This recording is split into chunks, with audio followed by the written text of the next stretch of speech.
We're about a minute from starting time. We're going to start in a minute. So I request you to take your seats. Please take your seats. We're about to begin in a minute.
I love the fact that I see people in resplendent red. And you're looking lovely, might I add, ma'am. And you, ma'am. and all of us in pink. That's also the color of love. Are you feeling the love in the air, is the question I want to ask you. I know it's been a slow start. You know, breakfast is supposed to be the most important meal of the day, but it's important to feel the love. Ladies and gentlemen, have you ever thought why, even in competitive sport, the most stringent, tough, ardent competitive sport, when it starts, they say love all. You watch tennis, Roger Federer, Ron Bopanna, when it's 0-0, they say love all. When it's badminton, Sania Nehwal, PV Sindhu, or if you're playing badminton in your neighborhood community or your club or in the building, you always say love all. Now, it's no mere coincidence that that happens. It just shows that even in the most competitive of races, inventors realized that the most important emotion of all for humankind is love all. At a metaphysical level, at a physical level, at a spiritual level, which is why the moment HDFC ERGO said to me, love all, I said, I'm yours. They had me at love all. It's my ultimate privilege as host and MC to welcome you to HDFC ERGO's Love All event. Ladies and gentlemen, a commitment that was really, really needed to be made and finally got made. Today, we will unravel the genesis of something very, very special. You are here because you believe in that journey. You believe that you have the power to change the landscape of how we operate, build a truly remarkable workplace. It's one language, a language understood by every citizen of the country, a phrase understood by everybody who wants their workplace to become diverse, to become inclusive, to become equitable. The things that help us create that workplace. Love All is a vision by HDFC ERGO, and the reason you're here is you've bought into that vision, and we love that. A vision along with thought leader partners BBH India, Avatar, Atypical Advantage, and Speakin. Ladies and gentlemen, it's Envision for India Incorporated to create a workplace that works for all of us, for you, me, that person getting out of college into his or her first job, that person who's about to retire, everybody. It's a movement that can be brought to life only by you.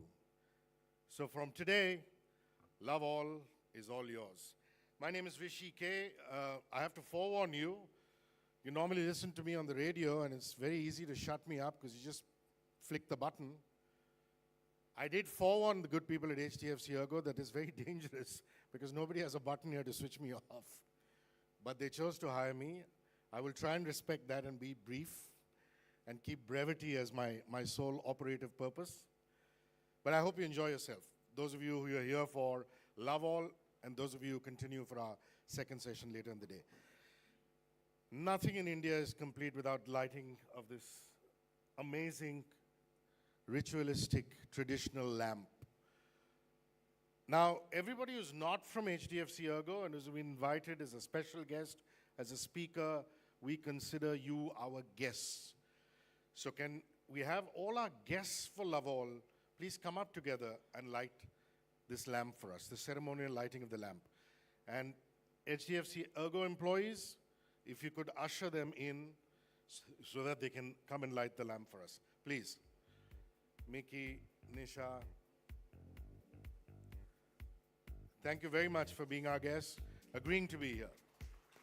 Round of applause, please. We're going to hear them speak. They're all so eloquent, and they embodify Love All.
You know, Dr. Mickey Mehta said something very amazing. He said, the fire of love is very strong.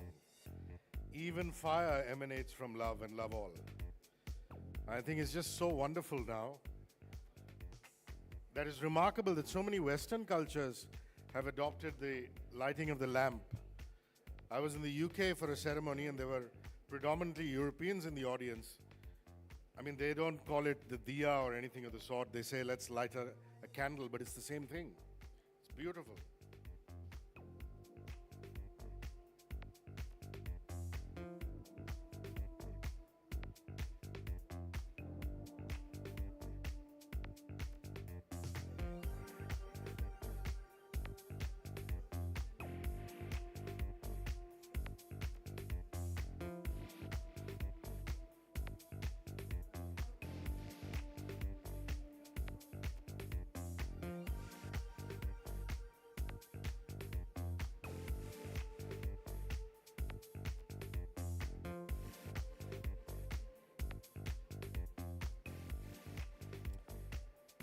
Thank you very, very much.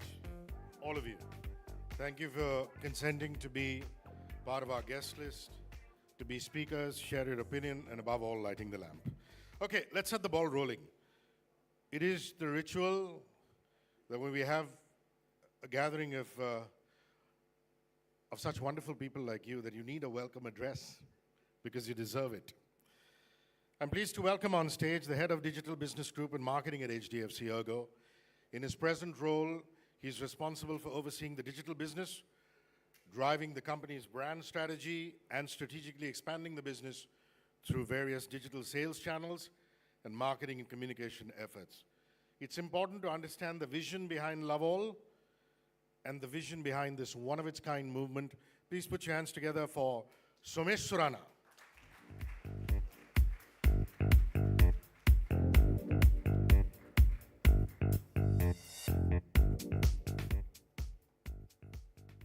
Good morning, everyone.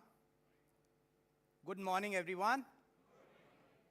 Good morning, everyone. Okay. So, I think briefly we all know, and that's the reason all of you are here. And first of all, I welcome all of you on behalf of HDFC ERGO and thank all of you to be a part of this wonderful initiative, one-of-its-kind initiative, Love All. How it started, and let me narrate a story. I was thinking over the last 2-3 days, what do I do? How do I welcome wonderful people like you? And I thought of a story, and when it's your own story, you can narrate it without reading it, right? And this happened with me when I completed my MBA probably 20 years back, and I was one of those who got placed probably on the day one of placement and through the campus placement. But I wanted to be in my hometown, and I continued looking for and going for interviews. One of the biggest media houses, I went for an interview. 3 rounds I cleared. In the 4th round, I was rejected.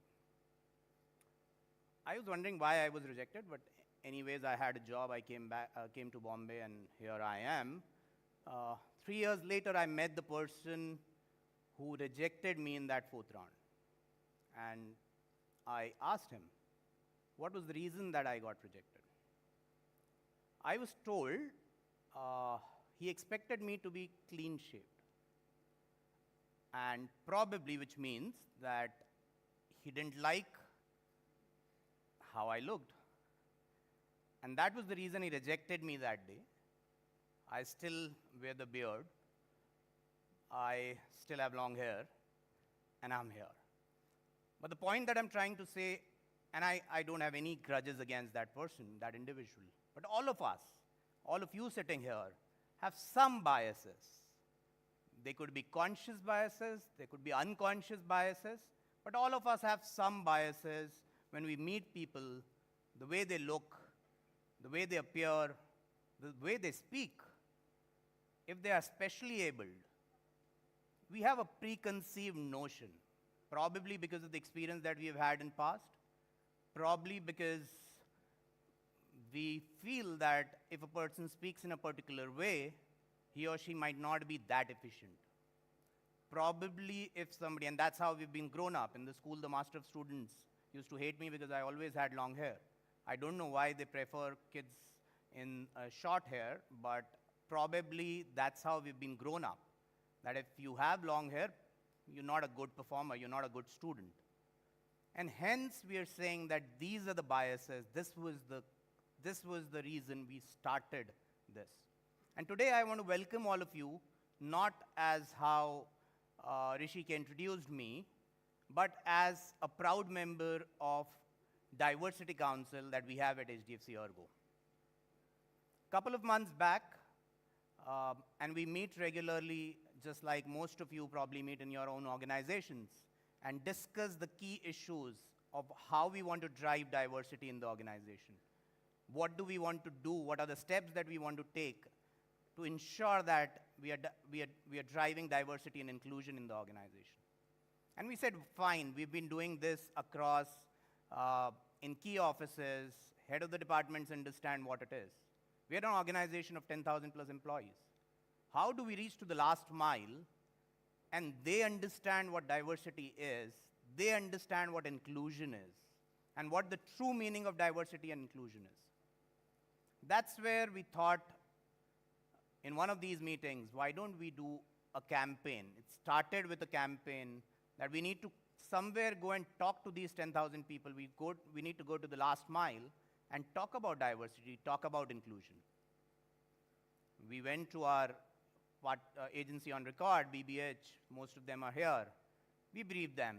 This is the problem statement. We want to kind of come up with something where we can reach out to people, where we can drive inclusion, where we can drive diversity. And wow, what a campaign. And I keep telling BBH, Parikshit, Arvind, Himanshu, most of them are here.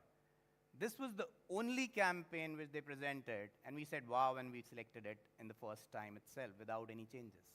And that's the power of this campaign that we are talking about. Love all. Before I talk about it, before I take you through this campaign, so that you can experience what this campaign is and why we love this campaign from our heart, I want to first ask some of you, and I will walk up to you, what are some of these biases that you come across in your personal or professional lives? So be prepared, I can come to anybody and ask this question.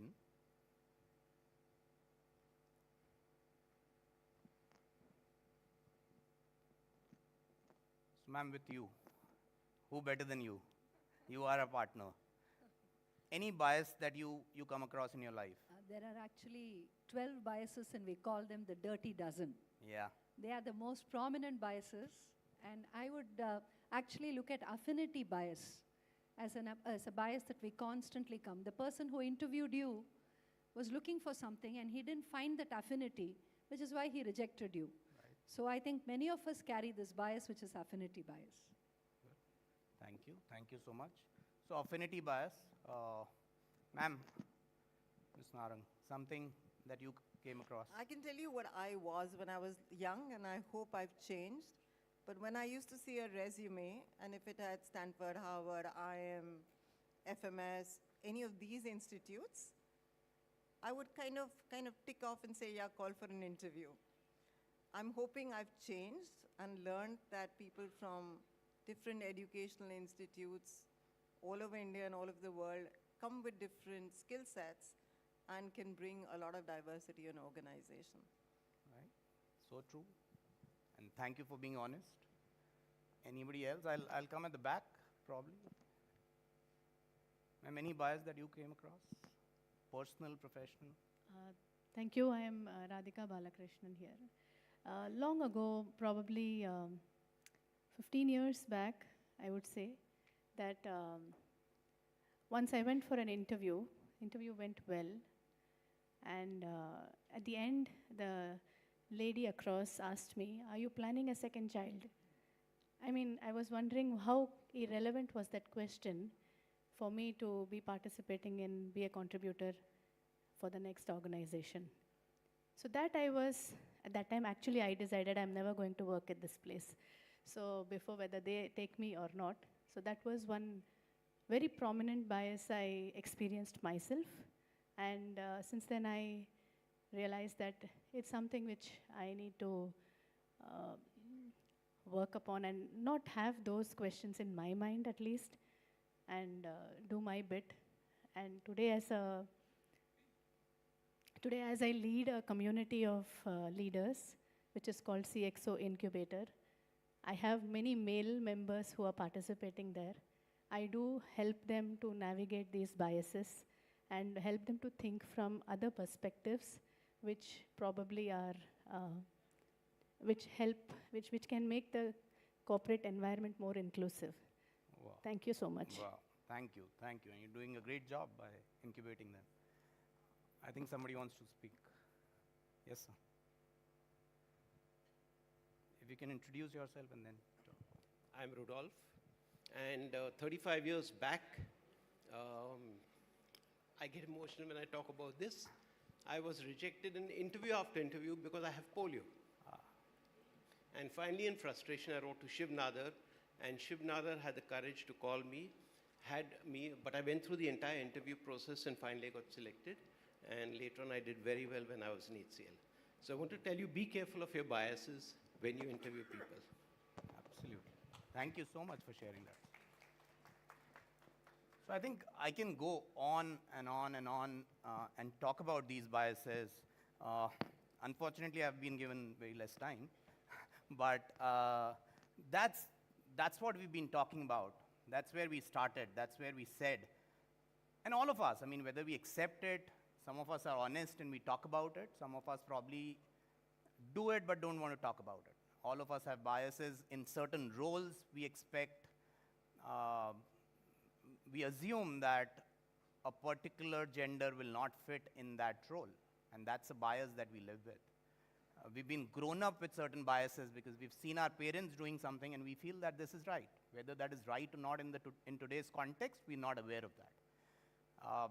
There are cases where we've seen, and the famous movie dialogue that I come across most of the times, "Mard ko dard nahi hota." Most of the male members in this room, I'm sure you cry when you see some movie, when you get emotional, there are moments when you cry. But there is this bias that "Mard ko dard nahi hota."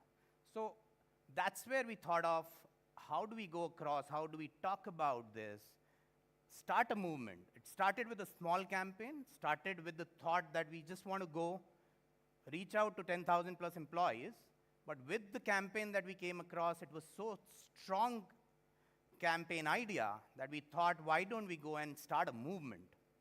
And that is what Love All is. Love All is not a campaign. Love All is a movement that we have started. Before I talk about it, I'm very passionate about this. You can see that when I'm speaking, but I want you to experience what this is and what film we've launched, and then I'll talk more about it.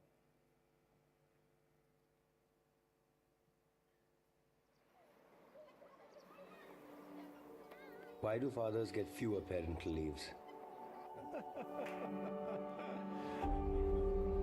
Why are women kept out of some roles and conversations?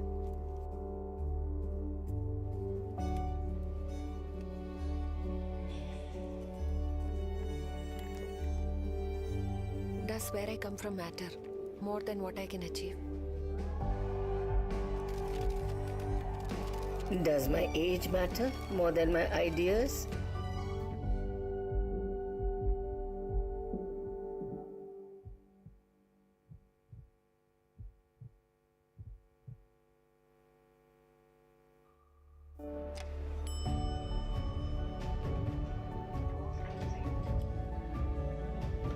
Lack of inclusivity affects everyone. With Love All, HDFC ERGO Makes space for everyone to thrive.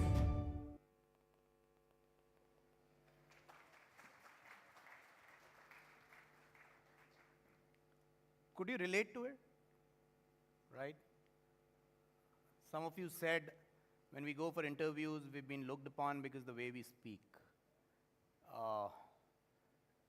If a male colleague of ours take paternity leave, we all look at that person a bit differently, whether we accept it or not.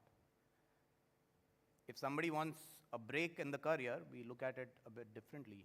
We ourselves, when we interview, and we kind of have a bias that this person has taken a break, whether this person will be good enough or not. If somebody is differently able, we don't understand their perspective. Sir just spoke about. So live example, and these are not, I don't know them, I just happen to speak with them, and this is what is coming out in the film as well. And that is what we wanted to go and talk about. This is what we are saying. We don't want to just do diversity, inclusion as an activity which is something that we want to drive in a boardroom conversation. We wanted to go to the last mile. And since it's a movement, it's an open source movement, we wanted to talk about this. It's the first time ever, and I have not come across, if you have, please let me know. First time ever, and again an idea that came from BBH. We've done a film for people who are visually impaired. And you must have seen I fumbled. This is something that I've learned in the last discussion that we were having. You need to address people with some special ability. We usually say visually impaired people. We need to first say they are people. So people who has visually impairment. And that is something that I learned. And it's very important to unlearn certain things if you really want to go and do it from heart. And that's our request to this movement. That's what we go and talk about when we go to all the corporates.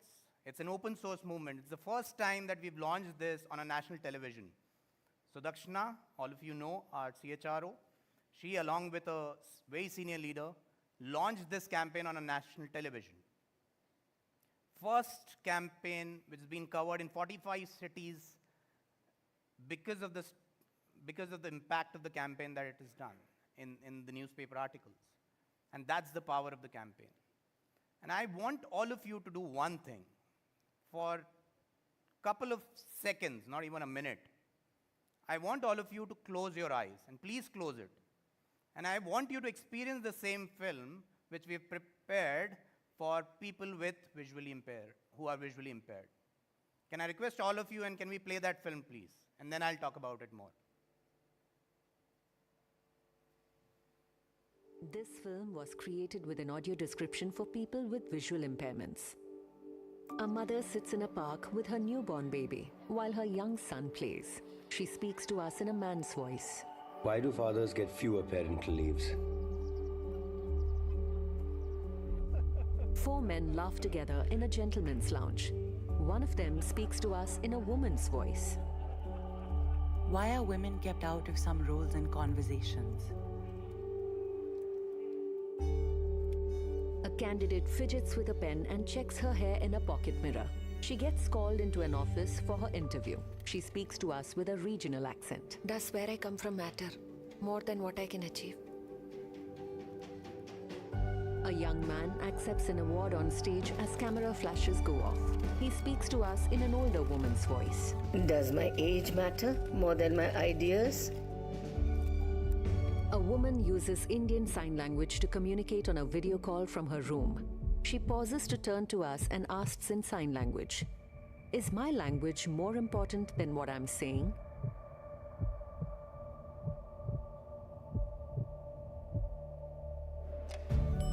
A man in a wheelchair waits for an elevator. It opens and the crowd inside parts to make room for him. Love All's red animation with a heart plays and sums up the video. Lack of inclusivity affects everyone. With Love All, HDFC ERGO makes space for everyone to thrive.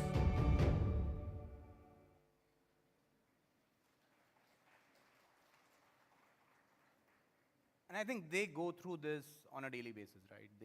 They hear everything. The emotion that they experience is from what we describe, and that's what we've tried doing. We've tried describing each and every situation, each and every scene, sequence, so that they can understand, they can experience it. Few more things, I don't know if you've noticed, and I should talk about, and I'm sure you must have noticed. When there is a girl in a situation where 4 guys are discussing, the voiceover is of a girl, because that's the inner voice. When there is a guy collecting an award, there's a voice of an old lady, because the bias that all of us live with, that a young person cannot achieve. Achievement only comes with experience. And hence the voiceover is of an old lady, but a young achiever is receiving an award. And likewise, I mean, I can go on and on. So on that note, I once again, on behalf of HDFC ERGO, as a proud member of Diversity Council, I welcome all of you once again. Thank you so much for being here. This wouldn't have been possible without some of our partners, and while I've spoken about them, but it's important that we talk about this. BBH, the agency who conceptualized, executed the campaign. Like I said, it's an open movement. Already 50 plus corporates, and let me complete that. Can you go on the earlier slide? Thank you. Then we have Speakin. Speakin is here, Deepshikha and the team. Thank you so much for ensuring that Love All reaches to all of us, all sitting here and outside. Avatar and Atypical, these are two wonderful organizations. I want to thank all of you for guiding us. Like I said, there were so many things we were not aware. We used to call people in a different manner. We used to not understand what are the needs of specially abled people. There are certain things that we have done for the first time. We have created braille posters which are across our branches where people can come and experience and read what we have written on the poster. Now, how do we go and make these posters so that it's useful for people who really can consume it is something that we've learned from partners like this. And you'll hear them as the day goes on. But thank you once again for all the partners. And like I said, it's an open movement. 50 plus corporates have already signed with us. They will be using the entire kit of Love All, and they will be a part of this movement that we're running now. Hopefully, we'll go across the globe. Let's first color India in red with love. And last but not the least, inclusion starts with I. So all of you need to start it today. Thank you.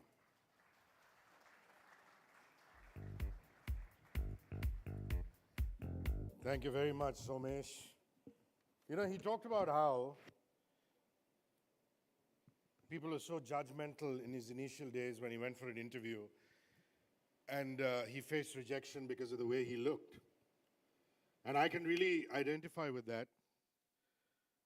You know, the primary reason, and I have to say this on a lighter side, yeah? The primary reason I got into radio was I was very confident that I was reasonably intelligent and I had a decent voice, but I was very, very conscious of the way I looked, especially in my late teens and early 20s. So I said, great, I get onto a medium where people will only listen to my voice, there'll be great mystery, and nobody's going to judge me on the extra bulge here and this double chin and things like that. So I get onto the radio, and for a couple of decades, it's bliss. People listen to my voice, and girls fall in love with me, thinking I look like George Clooney. Wow. Oh my God, he must be a dreamboat. Look at that voice. And then social media came, and pardon my French, but screwed it all up. So today, they hear the honey-soaked voice, and then they see an overweight South Indian on the microphone on Instagram and Facebook and YouTube, and it's all downhill. But thanks to Love All, hopefully people will stop judging me. And honestly, I've started caring less about how I look on camera. I mean, so be it. So great, wonderful way to set the ball rolling. Now for our keynote today.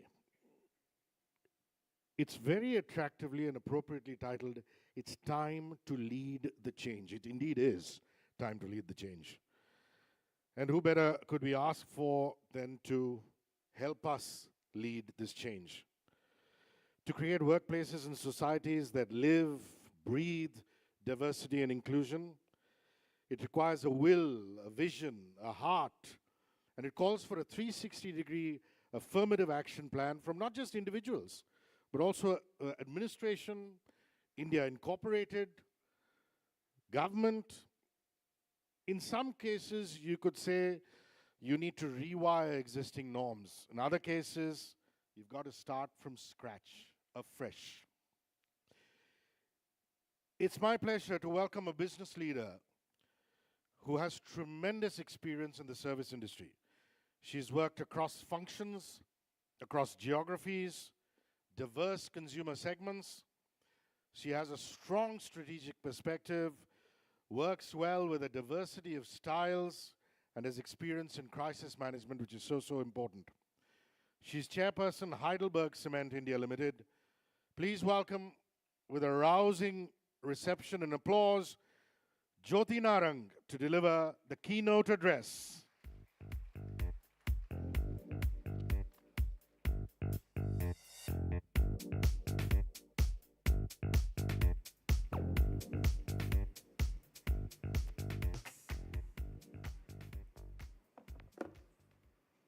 I guess I don't need this, right? Can you guys hear me? Yeah? Okay. I think we've started late, so I'm not going to take that much time. I want to say that I feel... Do I need to do this? I thought I had a color mic. Yeah, I have a color mic. Has it been switched on? Yeah, okay. It is a privilege to be here, and I'm looking at the diversity of the audience, and I think I should congratulate HDFC ERGO in bringing together a varied group of people. So it's tough to meet expectations of what everybody else expects out of this session, but I think the commitment that you all in this room bring to DEI should help us in raising this level of conversation as the day goes by. I also saw that I'm going to be followed by an august line of speakers, both with domain expertise and with personal commitments to diversity.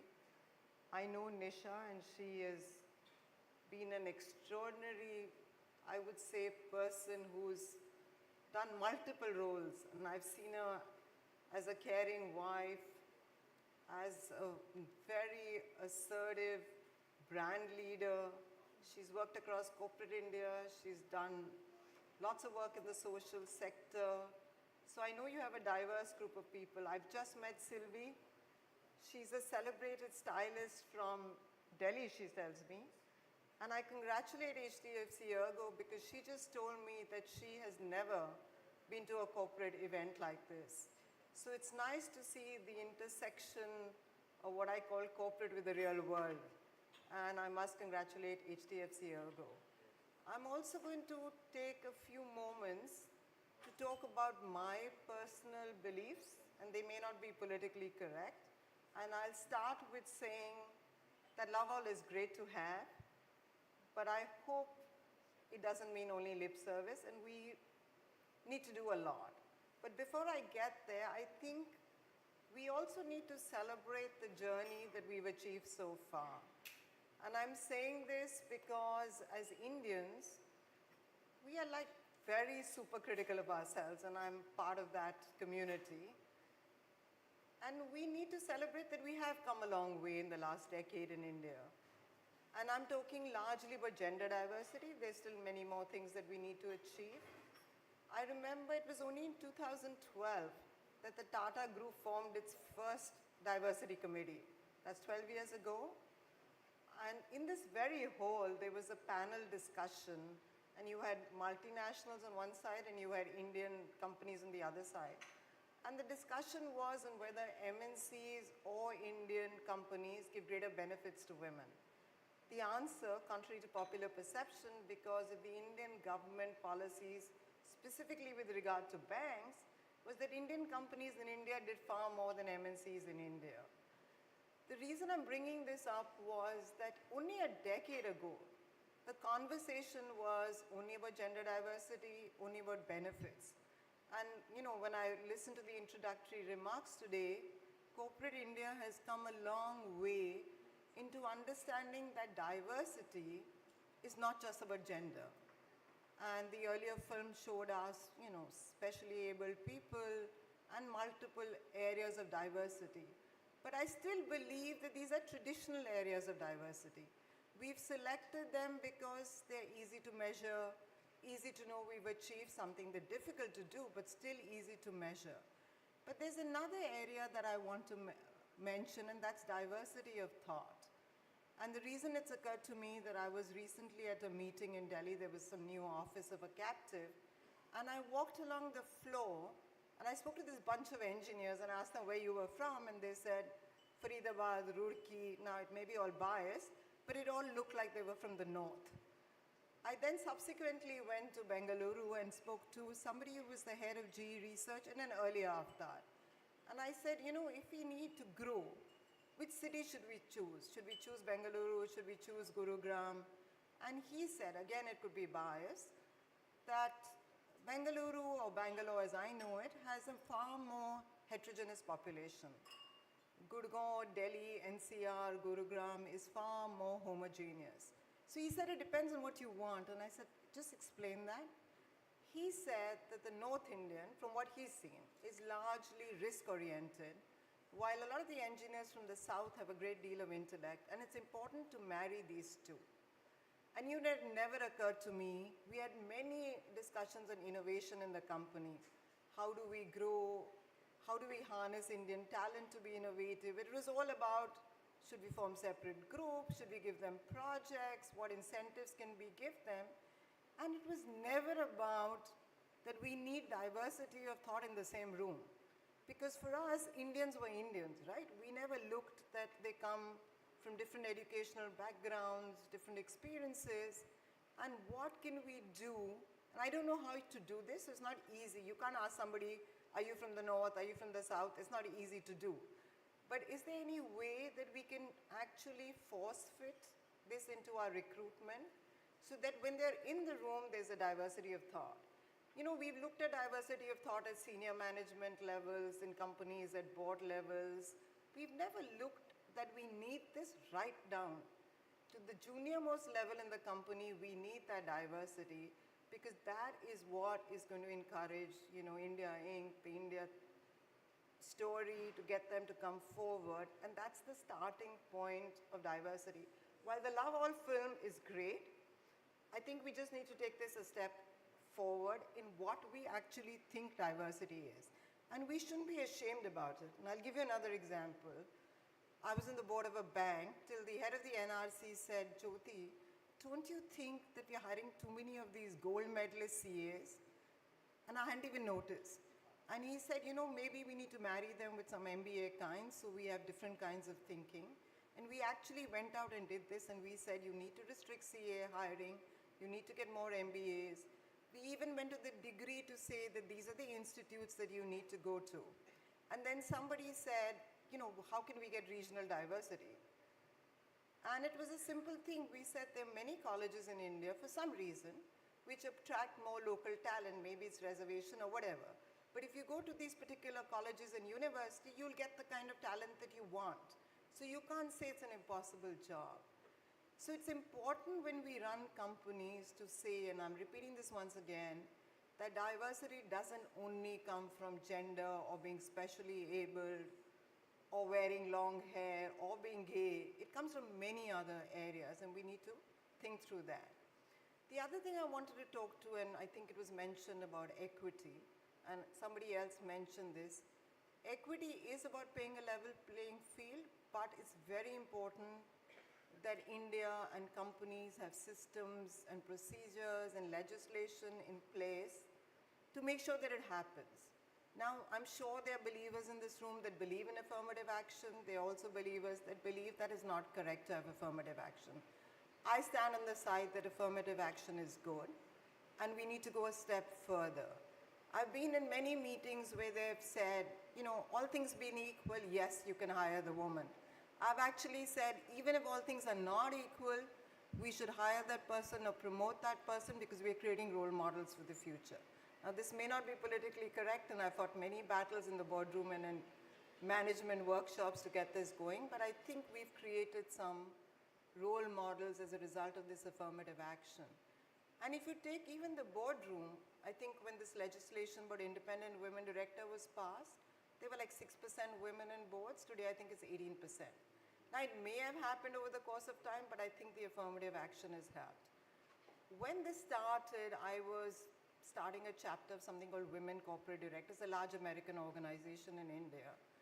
And I remember going to many CEOs and saying, you know, you need to do this, and I can give you like a set of women who are ready to be on boards. And most of them said, you know, you're saying that, but that pool is not big enough. And I think they've been proven wrong.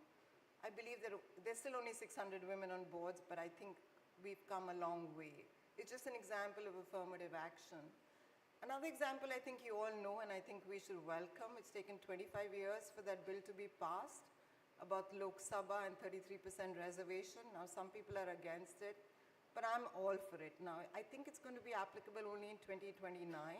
It doesn't matter to me which government has ensured that it's got passed. I think it will bring a different voice to Parliament. It will ensure that matters which have never been discussed before will come. Because 33% of the people sitting there will have a different agenda from the current agenda. To give you another example, this whole SEBI legislation recently on the top 1,000 listed companies need to file their BRSR. And I'm always confused, but I think it's business reporting, sustainability reporting. And as board members, when we were taken through it, and I looked at the 9 principles, and it looked like 3, 5, and 9 actually were part of DEI. So, you know, when you look at ESG, you can't get the S without getting DEI in place. And that's why it's important for corporate India to have the right structures in place. Today, there is some confusion because DEI is largely, unfortunately, the domain of HR in many companies. ESG is led by another group of companies. CSR is another set of functions. Then you have these, what they call, I think, ERGs, which are the enterprise resource groups, which means you belong to the black community or the gay community or a particular minority, and you need to be part of a community to make sure that your voice is heard. How does a company tackle people who are from one community, have one voice, they're saying something? You have DEI, which is encouraging diversity of opinion. You have ESG on one hand, you have CSR on another hand. So I think it's important that companies at the senior level, at the leadership level, within their strategic goals for the company, incorporate what you want as an outcome of ESG, DEI, whatever you want. This needs to come down to KRIs, KPIs, because it is true that what gets measured gets delivered. So we shouldn't be paying lip service to all of this and have different groups. It should be actually hardwired into our goals, objectives, and ultimately the profit metrics will result from what we do. There's enough research to show that when you get diversity, you are more profitable. It happened during, I think, the financial crisis in the US when there was a lot of research done which said women on boards will lead. I think we no longer need proof that we need to do it. I think what we are struggling with is how do we do this and how do we measure it? Equity is measurable because it means you have the systems and structures. The outcomes of equity are not necessarily measurable. And I'll give in, somebody I think mentioned this about jobs, right? So today AI is being used, partly of course because it reduces manpower, but partly because it eliminates bias in hiring it. So people like me won't look at, say, this is Stephens and I'll hire him, or this is from somebody, I won't hire him. But there's also some backlash against AI because people need to be recognized. Another area where there is an element of bias that still exists is, I think, in promotions, where people feel, and somebody mentioned that, I think in terms of her recruitment about a second child, but many often women don't get, or women get asked, are you okay with this transfer? I don't think you need to ask. You need to make sure that the opportunity is available to them, and if they refuse, don't penalize them. So you may have all the right metrics. For example, job postings are online. But research shows that many women are reluctant to ask for that job because they feel they're not confident enough. So we have the metrics, I can apply online, but if I'm not encouraged and pushed to apply for that job online, then that metric remains and that system remains where it is. So where equity is concerned, I think we need to be careful that we have the right systems in place, but we need at many times to do a dipstick survey to see whether the outcomes are relevant. And I think Bain did this some time ago, and it may not be applicable to India, but it looked like over 70% of companies had the right metrics, but the outcomes were like only 40%.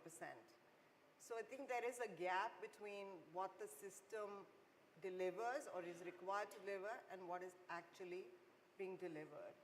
And I just want to spend a few moments on the last E, sorry, which is not the last E, but the last I. And I get confused between inclusion and belonging because for me, if you belong and you have a sense of belong, it means you're included. The good news on this is that although it's very difficult to measure, what is important to people remains the same. And once again, I'm going back to a Bain survey that I read, and it may not be India, but it's relevant. They did something amongst 4 communities, which means blacks, whites, LGBTQ, and women. And they found that where inclusion was concerned, there was a common thread. To feel included, everybody wanted to be heard, supported, and promoted. It didn't matter where you came from. These were the 3 most important things to you, and I believe this is true for India. So building an inclusive culture means we need to do all 3. It's damn tough to do it, and I know it's tough because of the different communities that are now acknowledged and surfaced in India, and I'll take the LGBTQ community. Before I did this talk, I actually rang up a niece's friend to say, what are the numbers in India? She's head of something called the JC community in Bombay, which is for lesbians. And she told me that, Marcy, it's very difficult to know the numbers, but I'll send you some global numbers. The global numbers indicated that the Gen Z community, 25% of the Gen Z community in the Western world belongs to this community. If that is true and I extrapolate it to India, it means at least 15 to 20% of Gen Z, and India probably has the largest, if you exclude China, largest amount of Gen Z population in numbers. It means that companies will need to deal in a more open manner with this community than we've been doing so far. I know that some companies have given same-sex benefits on medical, on insurance, but it's not culturally in our DNA. And I'll give you an example of another company that I worked with, and I said, do you know the numbers that you have in your company? And she said, you know, Jyoti, how do you think we can ask anybody? So I said, even if you don't want to ask, you've done same-sex bathrooms, you've done the benefits. If you look at who's availed of the benefits, you will know the numbers that you have. If you have like a 2% target for this community and you've got 1%, you know where you need to go. So you don't have to ask somebody this, but you have to make sure that the culture around is, and I'm being straight, that there are no sniggers in the workplace if you're dressed in a particular manner. I'm not saying that you need to be not appropriately dressed for work. If it requires you, and somebody said, if you have a client base, right, that does want the short hair and does want the business suits, you don't have to rebel. But in your own workplace, which is internal, it is important that you come as you are, that the company recognizes that and does not have any, and dress is really the beginning, you know, there are many more in terms of what happens in the cafeteria, what happens when you go out drinking together. Are certain people of a certain community not invited for those drinks? Some of that is important for companies to recognize. And these may not be all in black and whites, therefore I'm saying inclusivity is culture. And I think there's a very old saying that culture eats strategy for breakfast. So if you have an inclusive culture, you may not have systems, but you have the culture. You can have systems without having the culture. So I think it's very important to pay attention to the culture in your organizations and to make sure that it is as inclusive as you can get. It takes a whole, I think, years and decades to break away from old biases, and we know what is unconscious and all. But we must remember that biases have changed. I mean, like I talked about an education bias, somebody else talked about a hiring bias. I think India has come a long way and we've gone away from the bias, but they're new biases. So it's important for all the DEI committees to recognize what are the new biases. What are the young people saying in our organizations that they feel discriminated against? And it may not be gender, it may not be being gay, it may just be that I do not have a voice at work, right? Nobody hears what I say. And there's, you know, I know that when you have 5 men in the room and 1 woman, sometimes what the woman says get ignored. But it's not about female anymore. It's about how certain young people behave and therefore they're not heard. What do we do to hear and listen carefully to what are the new biases in our emerging workplace? And I'm going to end this by saying the workplace is only one part of a life. We spend 8 to 10 hours there. We all have individual lives that we lead. Can we be at least more open in our individual lives? Sometimes in the workplace, there are certain barriers, but I think in our personal lives, there are less barriers. Can we be accepting when, and it's nothing to do with being gay, not gay, when somebody comes out and says, I'm gay, can we be accepting when a role which is traditionally a man's role, a woman wants to do, or a role which we consider traditionally a woman's role is done by a man? It's like the hotel industry is chefs. 90% of chefs in hotel industry are men. 90% of people who cook at home in India are women. It doesn't mean that men can't cook. It just means that men are not necessarily encouraged to cook. Or many roles, I mean, whether women are now pilots. So it's all not necessarily about traditional bias, it's also about role bias.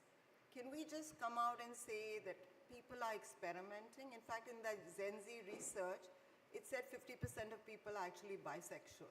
And that may not be true, but it means it's an indication to us that there is a generation of people that are now looking for their own identity. They don't know whether they are gay, they may not be gay, but they're searching. And it's up to us to support that search, whether it's transgender, we don't know, right? You may discover you really not like that and want to do a role reversal.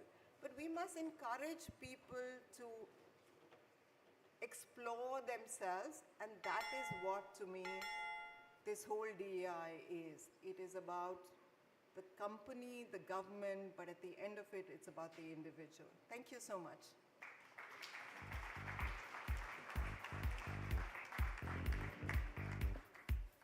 A round of applause, please, for Jyoti Narang, Chairperson, Heidelberg Cement. Ma'am, we request you to stay on.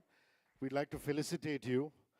I'd like to call on stage Sudakshana Bhattacharya, President and CHRO, HDFC ERGO, to felicitate our keynote speaker. Ma'am.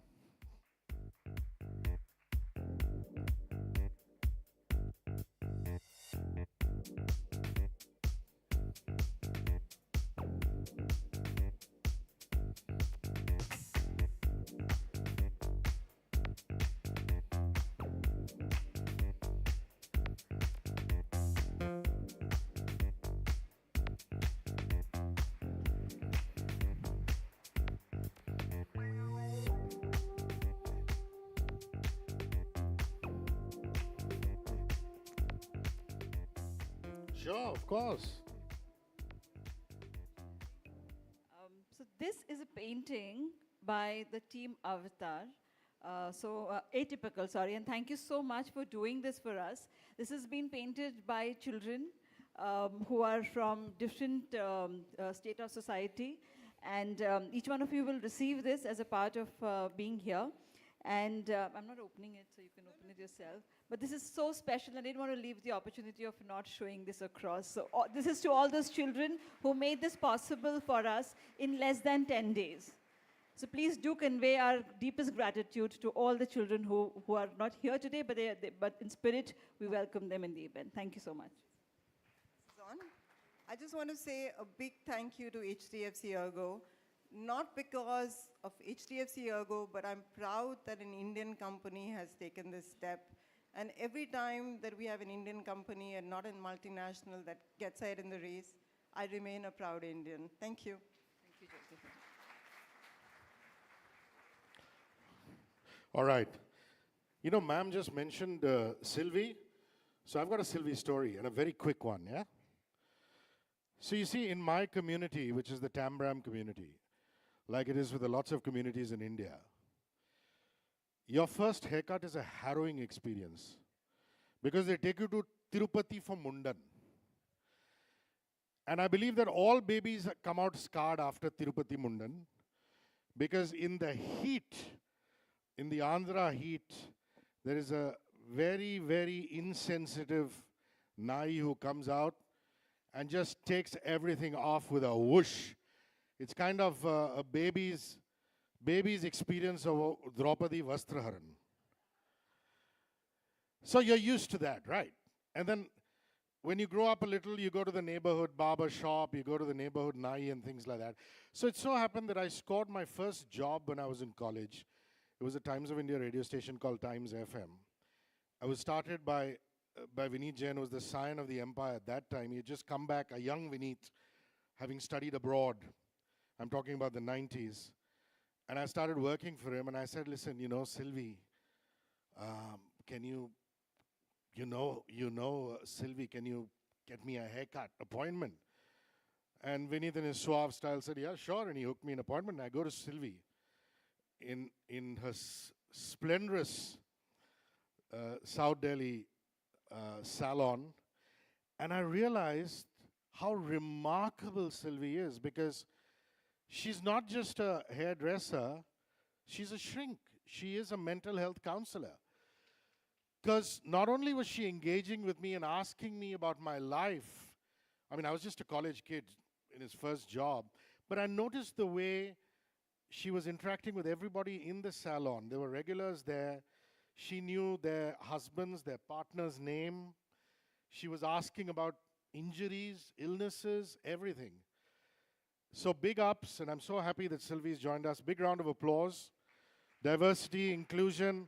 Before we even knew these terms in India, Sylvie was practicing that. So, and thank you for the haircut. I will never forget. Up next, two celebrated speakers. And I've been told to say this, that you will get two bells. One bell when about 5 minutes to go, the second bell around 7 minutes to go. I will get a bell at 3 minutes, so that I have to get out sooner, because we're running 1 hour late. So all speakers, just kindly note that. Two celebrated speakers, names to reckon with. One of them is a dear friend and brother, and I really believe that all the modern day gurus lack one thing which he has, which is a delightful sense of humor, and the other is his heart is the shape of planet Earth and the size of planet Earth. Please welcome India's leading holistic health guru and corporate life coach, Mickey Mehta. He's the face of Habit of Life, which we shall progress to in the second half of the day. A 40-year career as a life coach, corporate wellness guru. He's multifaceted: movement, nutrition, physiotherapy, creative psychology, breathwork, herbal supplements. He gives them all. He holds a dual honorary doctorate. He is Dr. Mickey Mehta, serves prestigious institutions and inspires audiences worldwide. And might I add, my friend is also an author, a poet, and a philosopher. Wonderful, Mickey. Thank you for joining us. Thank you so much. Please welcome the favorite of all the paparazzi. But there's so much more to her. She's a woman of substance. Nisha Jamwal, renowned brand and luxury consultant, celebrity columnist. She's worked with every leading corporate luxury brand as a luxury consultant. She writes for and contributes to all our leading publications and has been a recipient of so many awards. Nisha, thank you for joining us. The theme for this conversation is the need for inclusion. It's called The Need for Inclusion, and I can't wait to hear their thoughts on that.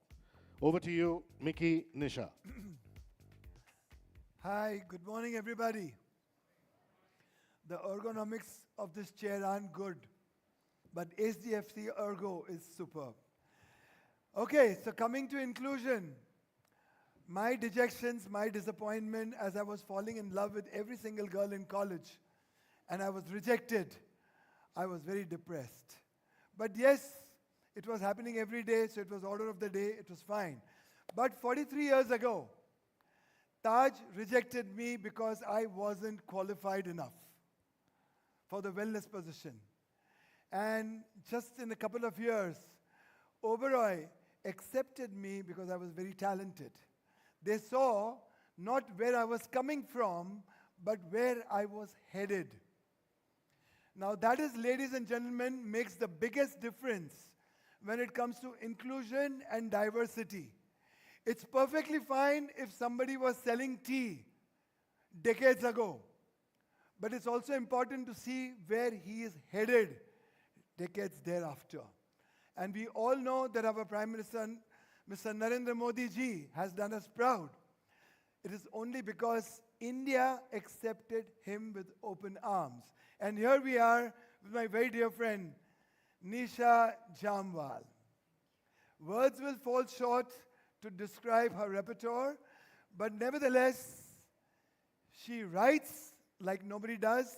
She speaks like nobody does. Her acumen on luxury is fantastic, and the way she hosts people is superb. Right from monks of ISKCON to doing COVID work with the menial labor down the line, educating doctors on COVID, holding seminars, and being the pivoting person that she is, that's Nisha Jamwal. Okay, so Nisha, that... Thank you so much. Now, Nisha has so much time at hand that she also looks after her mother, her father, her husband's needs, and to the needs of her servants, drivers, and friends like me. She keeps including me everywhere. And thank you, Nisha, for being that wonderful soul that you are. Speak a little bit as to what you understand of what inclusivity is and what diversity means to you. So a warm hello to everyone, and a heartfelt thank you to HDFC ERGO for doing this in a country like ours, which is the most diverse country in the world, isn't it? Absolutely. And yet it's quite full of prejudices. I also want to thank Mickey Mehta, Dr. Mickey Mehta, for including me here. I really feel honored to be here in this room of such sparkling people. I met some of you this morning, and in such crisp, beautiful saris and beautiful clothes, and so highly educated that I'm not going to be able to, teach you or talk to you about anything, but I will share my life experiences, if that's okay with you. So I'm not here to, teach, but I'm here to share. So on that note, what does diversity and inclusion mean to me? I'm going to start with a few fun experiences. Please, please. So when I came, I studied in LA and in Paris, and I came back to India full of excitement, and I was invited to Taj for a meeting. I was living in Bandra, and I thought the fastest way was to take the train and rush to, because I was given a 20-minute heads up, come or you'll lose the job.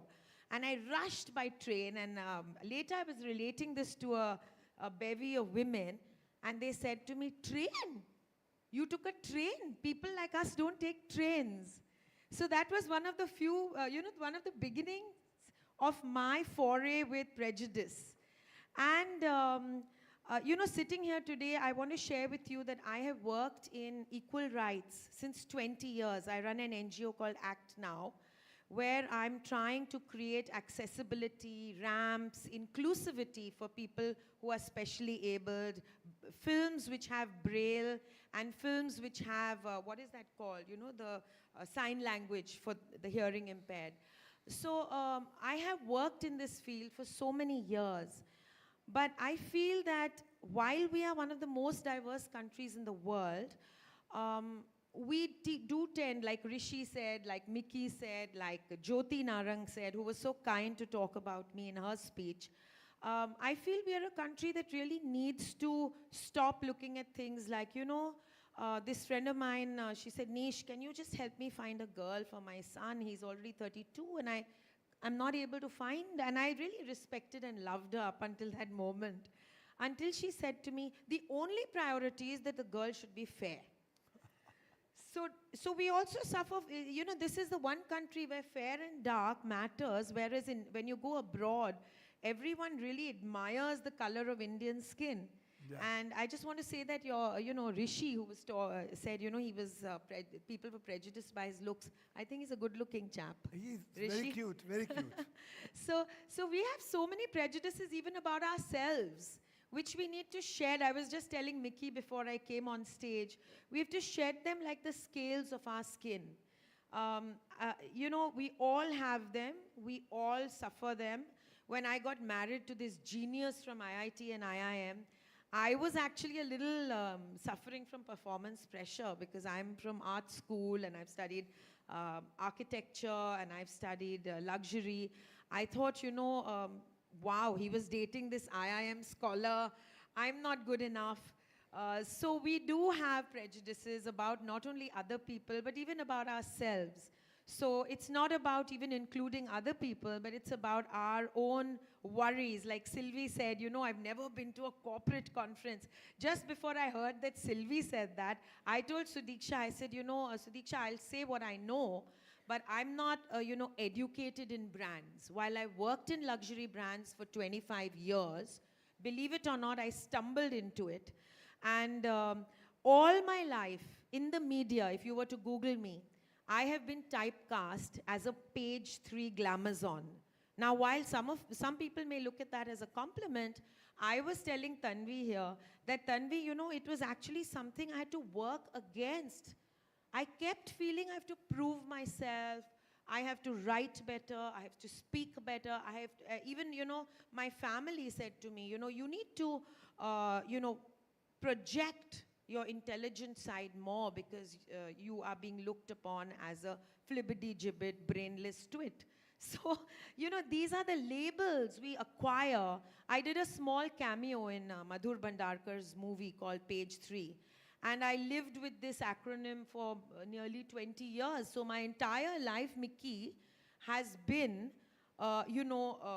unraveling and undoing the damage of that because I don't necessarily like it.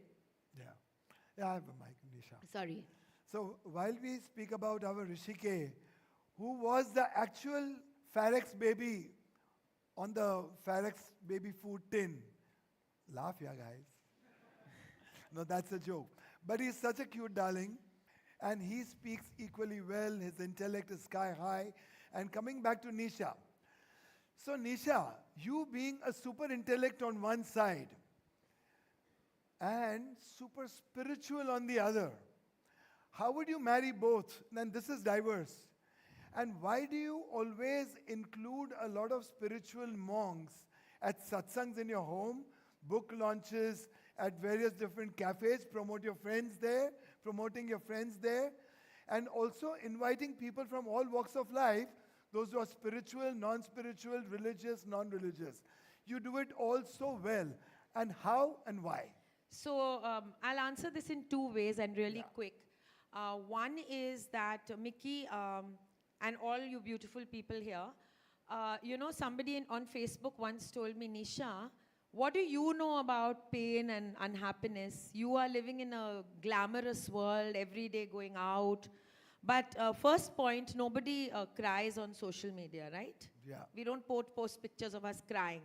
Firstly. Secondly, the day I got married, 4 hours after my marriage, I had the most debilitating accident which changed my life. My husband and I were swimming, and we had the first year of my marriage, I spent in Bombay Hospital. So it was absolutely devastating. And life was a build back from that moment. So everyone has a defining moment in life. That took me very close to spirituality because you begin to realize that we build emotionally, we build, these great accolades, these great, we educate ourselves, we learn and we think we are doing really well. But we don't have a fallback plan. The fallback plan is actually a spiritual reservoir, a bank balance which you go to when you are, presented with something life-shattering. And each and everyone in this room either has or is going to have that moment which changes in 1 second. In 1 second, you realize one day that you've got cancer or that somebody very dear has died. So you need to have that spiritual bank balance. Second answer to your question, when I came to Bombay, I didn't know that there's this big thing about I need a passport to go to Bandra. So I was invited to Mira Road to inaugurate the Wockhardt women's maternity ward. And I was told, you're going to go all the way there. I would not go there in 100 years, Nisha. So I've never known this divide. Just in Bombay, you have these strange things about the quote-unquote burbs and non-burbs. So I've never, ever felt that way. Maybe it's because I've lived, everywhere in the world, and I feel these things don't exist maybe about, especially geographical burbs and unburbs. So I've always gone everywhere, be it Malad, Matunga, wherever you call me, I'll happily come joyfully. So these prejudices I wanted to work against. So I set up a Women Achievers Forum where I took women from everywhere in Bombay. I still run that forum. And I feel all of us should meet every kind of people and be inclusive and chat and learn and grow with people from all over the world, every color, every sexual leaning. I was on the streets fighting the article which used to ban gay LGBTQ. I've never believed, actually I've never known, because I come from a very egalitarian family. So I've never known such things. So when I grew up and I started learning about Muslims and Hindus, now in a cosmopolitan school in Bombay, you don't even know if you're a Hindu or a Muslim right up to when you're 10. You're doing everything. You're celebrating Eid, Pateti. I'm still wished for Pateti because everyone thinks I'm Nisha Jamwala. So, life is about firstly, parents not teaching you these strange things when you're growing up. I think a lot lies with us as parents and with our parents as parents to teach us that there's no barriers. Everyone's there. You love everyone. You love all. And that's been my motto, believe it or not. I'm not being fake. People who know me know that I don't care about these things. So spirituality is because of my experiences, Mickey, and having no prejudices is because I genuinely love all. So Nisha has been, she never flaunts or flexes her husband's name. Her husband's name is Jamie Jamwal. KRS Jamwal. KRS Jamwal. He is the absolute think tank head of Tata's futuristic projects and super success and future to him. And would you be comfortable talking about your honeymoon episode and as to how that changed your life and made you the vibrant soul that you are today? Okay, so I'm semi-comfortable and semi-not comfortable. That's fine. But I will say that, yes, on my honeymoon, like I said, within the first 4 hours, we had a very, very earth-shattering accident that changed the course of my life. I worked with specially abled people for the last 25 years because of my personal experiences. I feel everyone here, everyone in the world comes with a mission. And my mission, and Shweta Shalini from, a very leading party is here. She's worked with me also. She's helping me on accessibility. Abha Singh, the lawyer, is helping me. I take people to court who don't have ramps, who never think of including other people. I even feel every stage should have a ramp, Mickey. Yeah. I feel different people. Thank you. I feel India is the only country in the world where hospitals don't have ramps. And a very close friend of mine, he's a famous builder. His brother had an accident.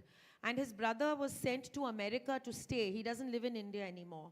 Because I was told 25 years ago that in India, you can't go out if you've had an accident.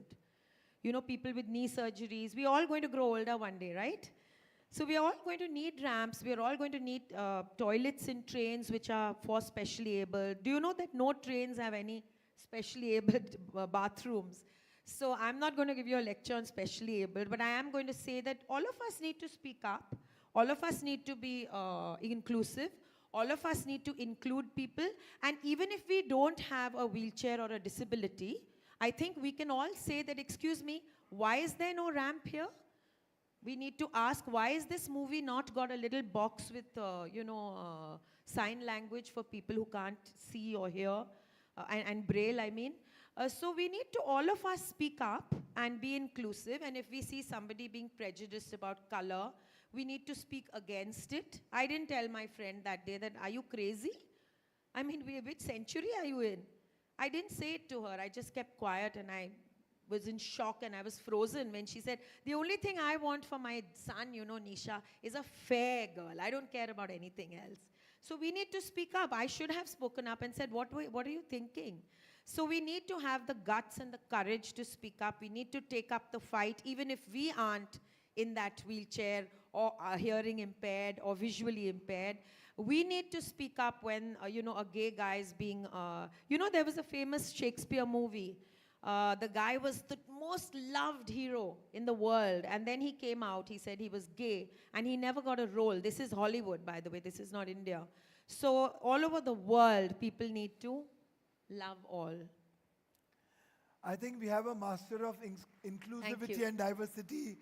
Mr. Sanjay Muttal, would you like to ask any question to our lady here?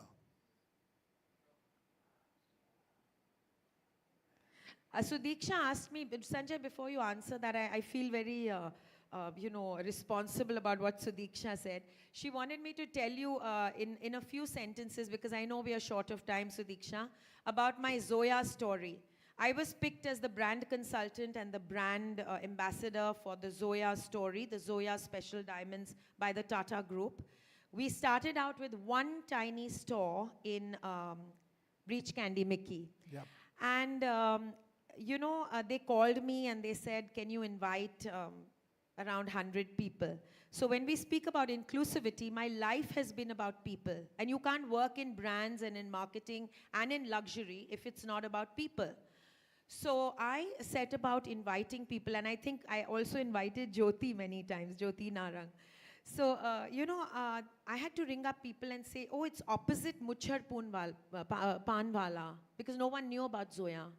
Today, Zoya is one of the biggest brands in India. It's a luxury story. And if I may say, so I had a part in building that brand.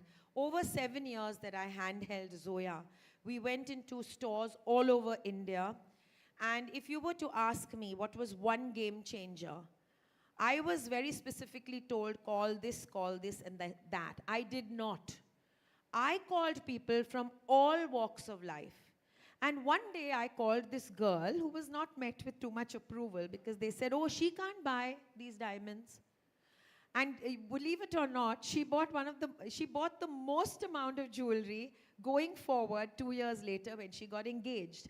I think we should stop, judging people by which cars they come in, whether they're wearing an H belt or an LV belt. Luxury is not only about how rich and wealthy you are. Luxury is also a state of mind. It's about how you carry yourself. It's about how you speak. It's about how gracious you are, how much humility you have, and also that you're not arrogant. I think one of the greatest luxuries in the world is having the ability to have humility. Yeah, so Sanjay asked me one very important question. Thank you guys. Yeah, or rather he spoke about the inclusivity starts primarily at home.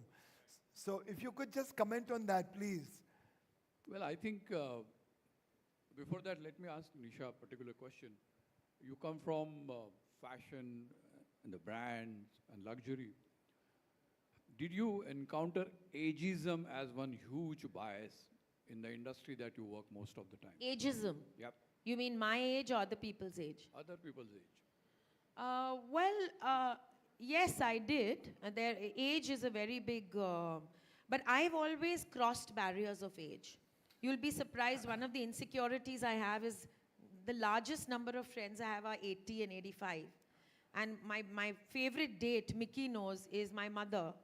So I always worry, if they pop it, I'll be left all alone. So I've never considered age, Sanjay, but yes, age, I think first and foremost, the retirement age needs to be changed. In a world where the new 20 is 40 and 30, you need to think beyond 70, 75. As soon as people have so much experience and knowledge and buoyancy in their careers, they are told to hang their boots and FO. I don't agree with that. I feel first of all, the age barrier on retirement should change. Secondly, one should not look at age as, he's too young, or he's too old, or he's too middle-aged, or he's over the hill. We need to look at aptitude. So that's something I've spoken extensively about also. But yes, I've come across age, but I have to say I've fought it, and I'm modeling until today. I'm doing ads, I'm doing commercials, I'm modeling. I'm not size 0. I'm not the perfect size or shape, but I don't think size or shape. We've talked about all prejudices, but no one has talked about size and shape. And I must tell you, that's the greatest problem a woman faces. Yeah. It's so sad because women have hormones, women have periods, women have various issues they have to deal. I don't think sized, if you go to the Louvre, the most beautiful women painted by Raphael are buxom, beautiful, busty women. So hey, please allow us to breathe and live by not, laboring and belaboring. You want to work out, work out. You don't want to work out, don't work out. But please don't judge our sex appeal by our weight. So yes, age, weight, size, gender, hair, baldness, patches. I think we need to cross all that and talk love, sex appeal, attraction, fun, joie de vie, over and above all this crap. So some good, just to fill you in, some good news on the retirement age. India Inc. is now opening up, and we have people who work 65, 70. I advocate that in my own profession in terms of presenting candidates who are 56, 57, 60, so on and so forth. And good news is all of them are getting jobs. Thank you. Thank you. So thank you, ladies and gentlemen. I must thank... Can we quickly take that question? Oh, yeah, of course. Yeah, ma'am. This is Kapil Khandelwal from El Toro Healthcare Infra Fund. We just made a comment, which I take a very strong offense, that there are no ramps and we are not disabled friendly, infrastructure creators. Let me just tell you, there are quality standards put for hospitals, daycare surgery centers, and even assisted living facilities. Can take offense, and you are welcome to take offense. Why are you butting in? No, I'm cutting in because I'm being giving a sign for time. I'm sorry. Okay, let's finish this conversation here then. If you carry don't on, appreciate my point of view, Yeah. then just you have to have a Sure. will to hear me as well. I'm sorry. Carry on. Okay. This is HDFC ERGO and HDFC Bank group, and I'm sure Ketki and many other people that have interacted here know all about it. HDFC ERGO also should not even give insurance to their customers who visit those disabled, unfriendly hospital facilities, and then don't pre-authorize them. Okay, if this is what you strongly feel that this is not available in our country, then I'm sure there's something wrong. Okay, But may I answer? if Shweta Salini is here, she's even done a ribbon cutting to one of our facilities. She can even vouch May what I is there. answer now? Yes, so you need to be on a wheelchair to understand what I go through. You need to understand the challenges that I've been through. I'm not talking about HDFC when I speak about ramps not being there in India. I'm talking about cinema halls, hotels, even hospitals where ramps are used. I want to see you while I talk. Ramps are used to store sweeping equipment, different kinds of equipment, and after this conversation, I will call for pictures. I have taken these institutions to court. I am working on a case. So everything is legal, and there is documentary evidence. There are photographs presented in the courts of Bombay. I have taken institutions to court. So I am not speaking in a lax way, sir, when I say that I have suffered for 25 years, and people who know me here know why. I have fought battles continuously for 25 years. So we are not speaking specifically about one bank or one hospital. Of course, there are many institutions that have ramps. I'm not at all negating that. But I am saying the highest number of institutions that don't have ramps in places like Surat, in places like Delhi, in places like Chennai, in villages, in stations. Even Churchgate station is not wheelchair friendly. So it's not personal, sir. It's somebody, you need to be on a wheelchair, you need to go to a cinema hall, and you need to want to go to a restroom, and you need to find that the ramp is blocked with equipment. So what does a wheelchair passenger do?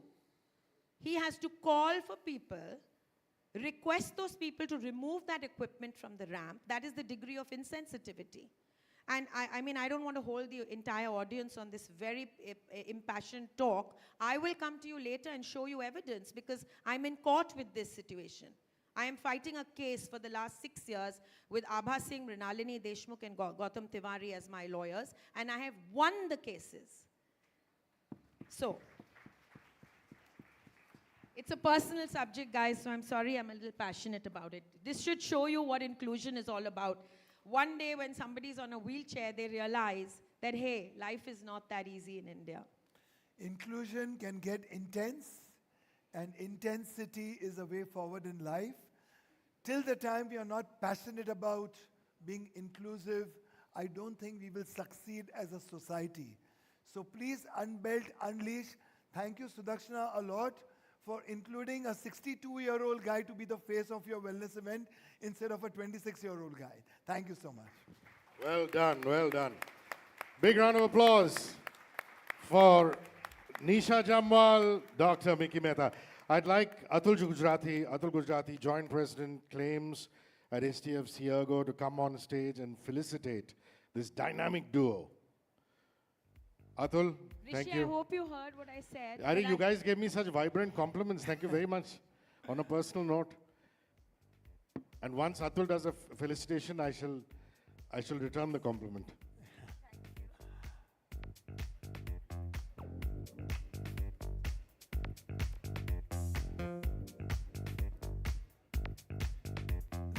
Lady first.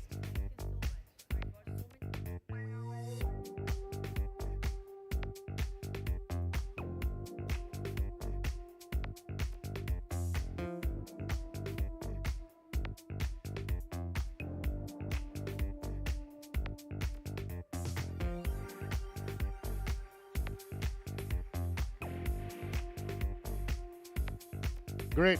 Yeah, just very quickly before we move on, Dr. Mickey Mehta is a very, very modest man. He will never praise himself. But a small little nugget. You see, we've been doing a radio program for a few years, and we had just started off at the point of time. And when you entered my radio station, there'd be a picture on the bulletin board of Mickey and me shaking hands. And it so happened a few years ago, the movie star matinee idol Amir Khan walked in. And I went to receive him because I'd invited him for an interview for his program called Satyamev Jayate. And Amir goes, "How do you know Mickey Mehta?" I said, "Yeah, he's a very dear friend of mine. We do a program together. And, you know, we talk about wellness and this and that." And he goes, "Tum kaise dost ho yaar? Do you know that he taught me swimming?" I said, "No, he never told me."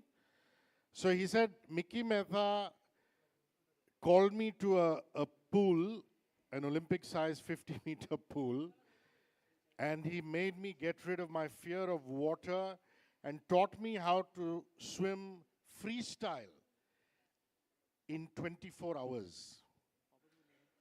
So well done, magician. I don't know how you managed that, but Amir Khan is still swimming and doing very well. Okay, onward ho. This is a panel now, and it's called Open Minds to Open Hearts. And I'm going to call upon the moderator, and she will handhold you through the other panelists, because she's pretty much put together this panel, so she is the right person, she's the authority to take you through this panel. On Love All by HDFC ERGO, please welcome Deepshika Kumar, founder and CEO, Speakin, who's going to be moderating the next session, Open Minds to Open Hearts.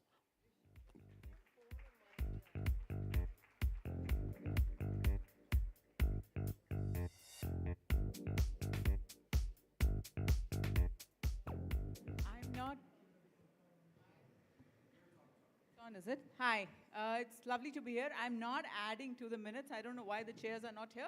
We need the chairs, please, for the panel. Thank you. So while, Hanji. The reason for all the jokes in between is to give them time to put the chairs. So they're obviously not getting the cue. Thank you. So while we are joined by the panel, a very, very interesting panel,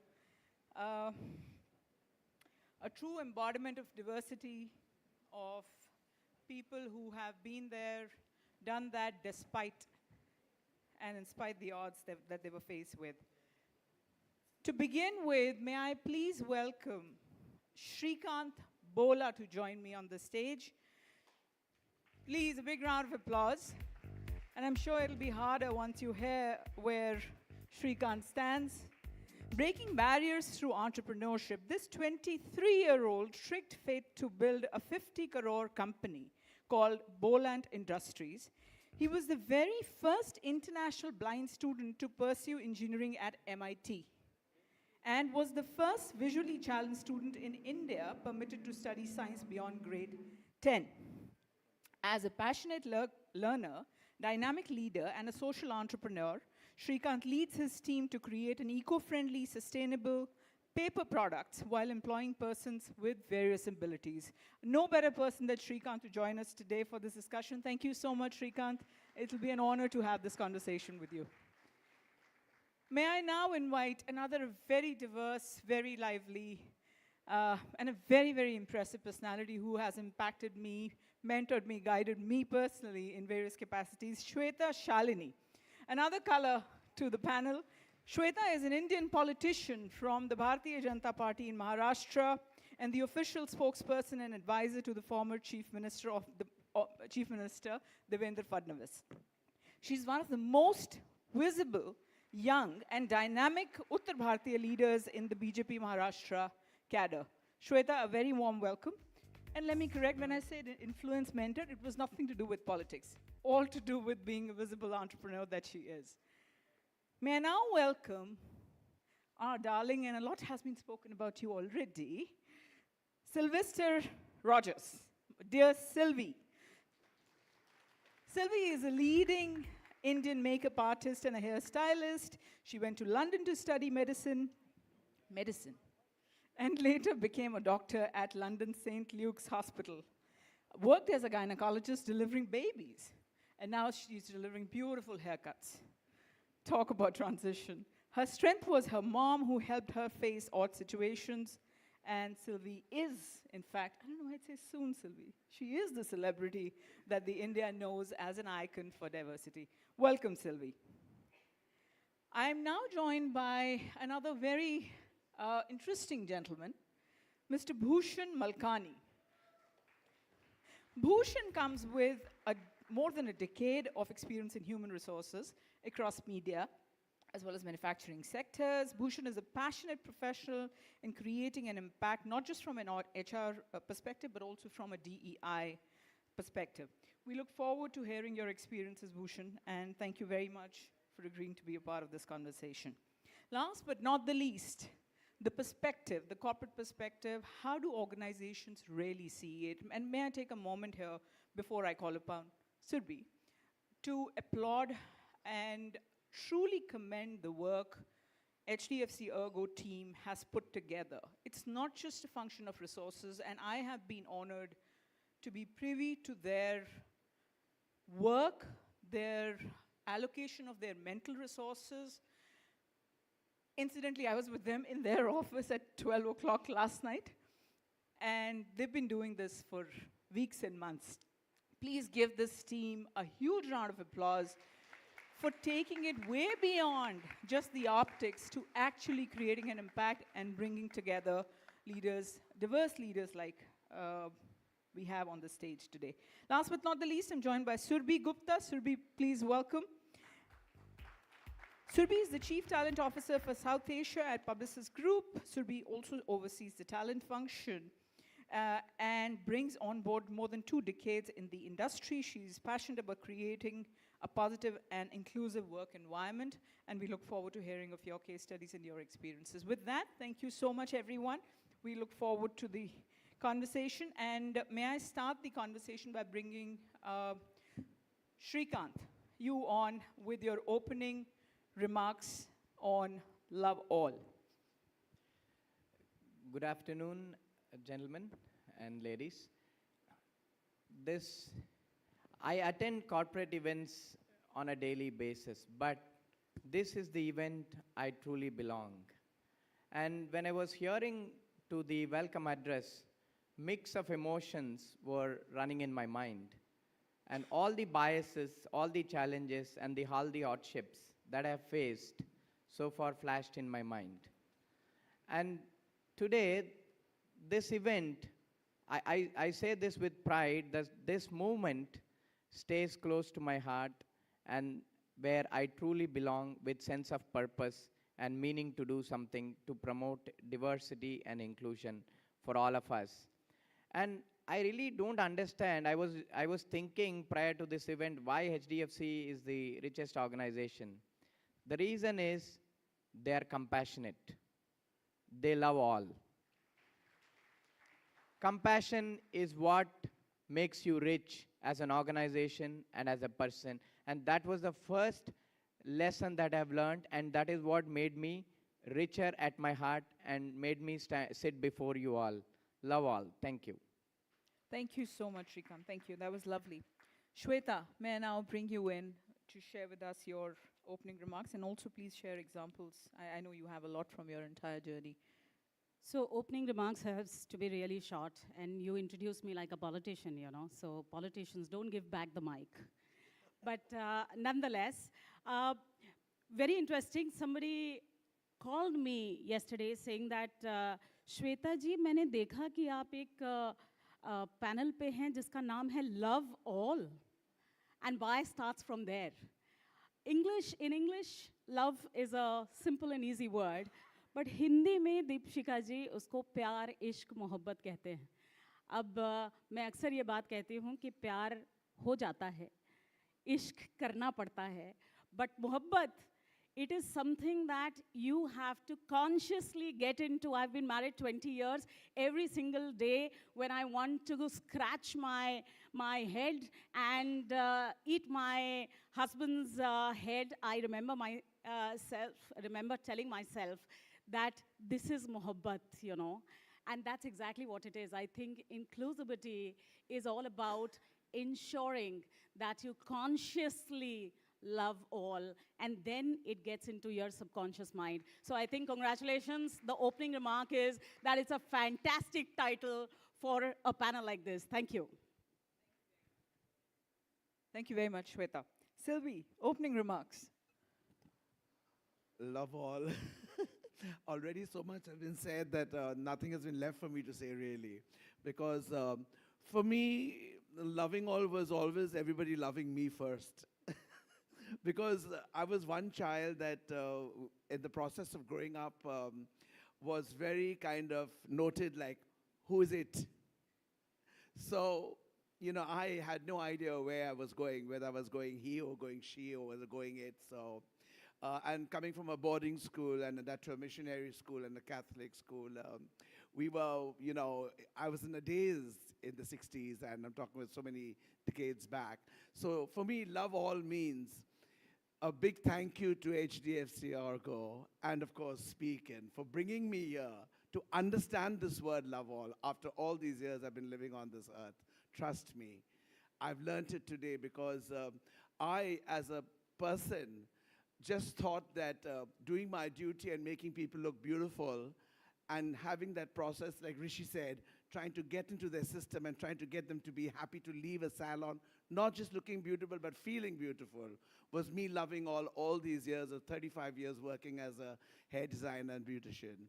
So for me, loving all is, I've learned the term today, and I want to thank you guys for having me on the stage at this age. Thank you so much. Thank you so much, Sylvie. And I have had the honor of knowing Sylvie for years now. You know, we work with speakers and experts and thought leaders, people who've been there, done that, and of all you know, natures and statures. But I think Sylvie is one of the most warm people that I have met in my entire career, personally as well as professionally. So thank you.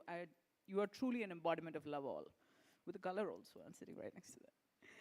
Bhushan, opening remarks, please. Sure. So lovely to be here and, you know, meet so many people. I think somewhere as a person, you know, as a personal journey of being from the LGBTQI plus community gets me to think of love all from a perspective where, as Sylvie said, like, you know, of people coming from different walks of life, institutes, colleges that I've been to, organizations I've worked with. If they could probably love all, the journey could have been much easier. But I think today I'm going to focus more on as a corporate, as the HR team, I don't know why it somehow turns out to be their responsibility, but how do we go about creating this culture? And I think an initiative like this, at this scale, is amazing. It's an amazing start, and yeah, I would love to replicate some of these practices, what we probably get to know throughout the day at my workplace, probably, yeah. Then you need Sudakshana Bhattacharya at your place. We're already working with them. Survi.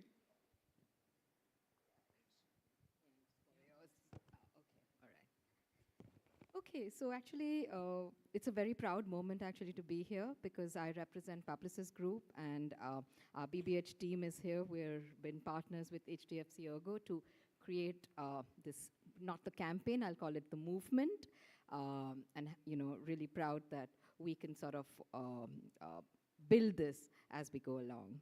I'd like to actually share a little bit on a personal note. Earlier today, we talked about prejudices and biases, and I must say that, and I must share this openly, that I am, my first bias against me happened, I came across that when I was, I'm from a Marwari family, a quintessential Marwari family, where girls got married at a reasonable or a respectable age. Now, because I was born and brought up in Bombay, it was okay for her to have a reasonable, acceptable career. So interior designing was chosen for me by my parents with the right intentions, but I can tell you that was not for me. Their whole objective of doing that is that should your family in the future allow you the flexibility, then this is a very respectable career or, part-time career to have. And I can tell you I didn't accept that. I quit that. I joined advertising. I worked very, very late hours. I lied to my parents that I was at a party, but I was actually working very late hours because working late was not acceptable. Going out with friends was acceptable. And I did all of that, and here I am today in a corporate career, one of the first women in my family to have made it here.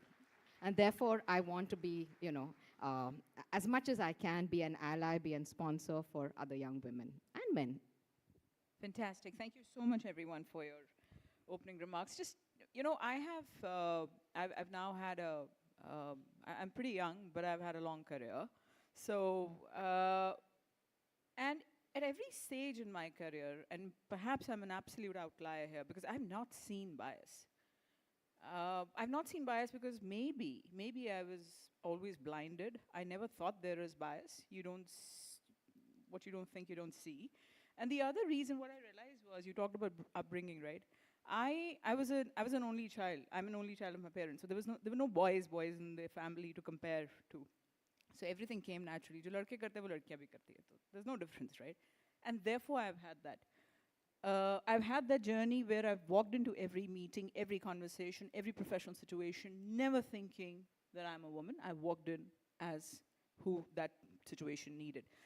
So perhaps an antidote, I'm like Sylvie, you said that a lot has been spoken already.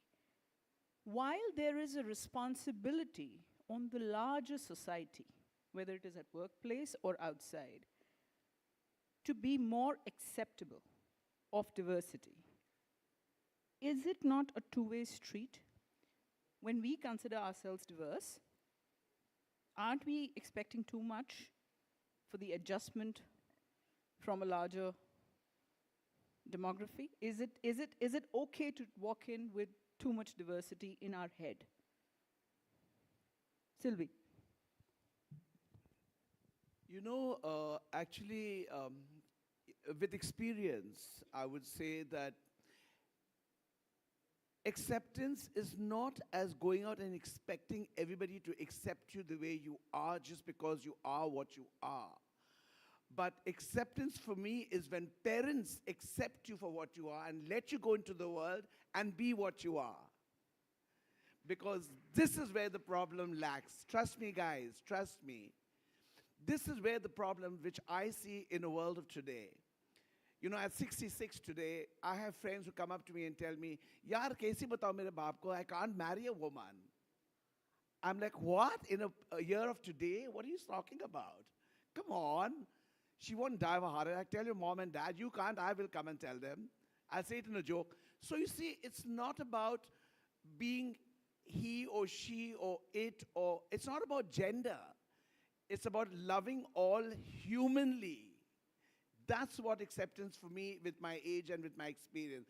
That we parents should accept our children and let them go into the world. It's very easy for another one parents to accept another child's, sexuality or encumbrance of being what he or she wants to be. Like a father who has been holding a company of accounts for years, and he's built up an empire, and his son turns out he wants to be a hair designer or a fashion designer, and says, what are you, a sissy?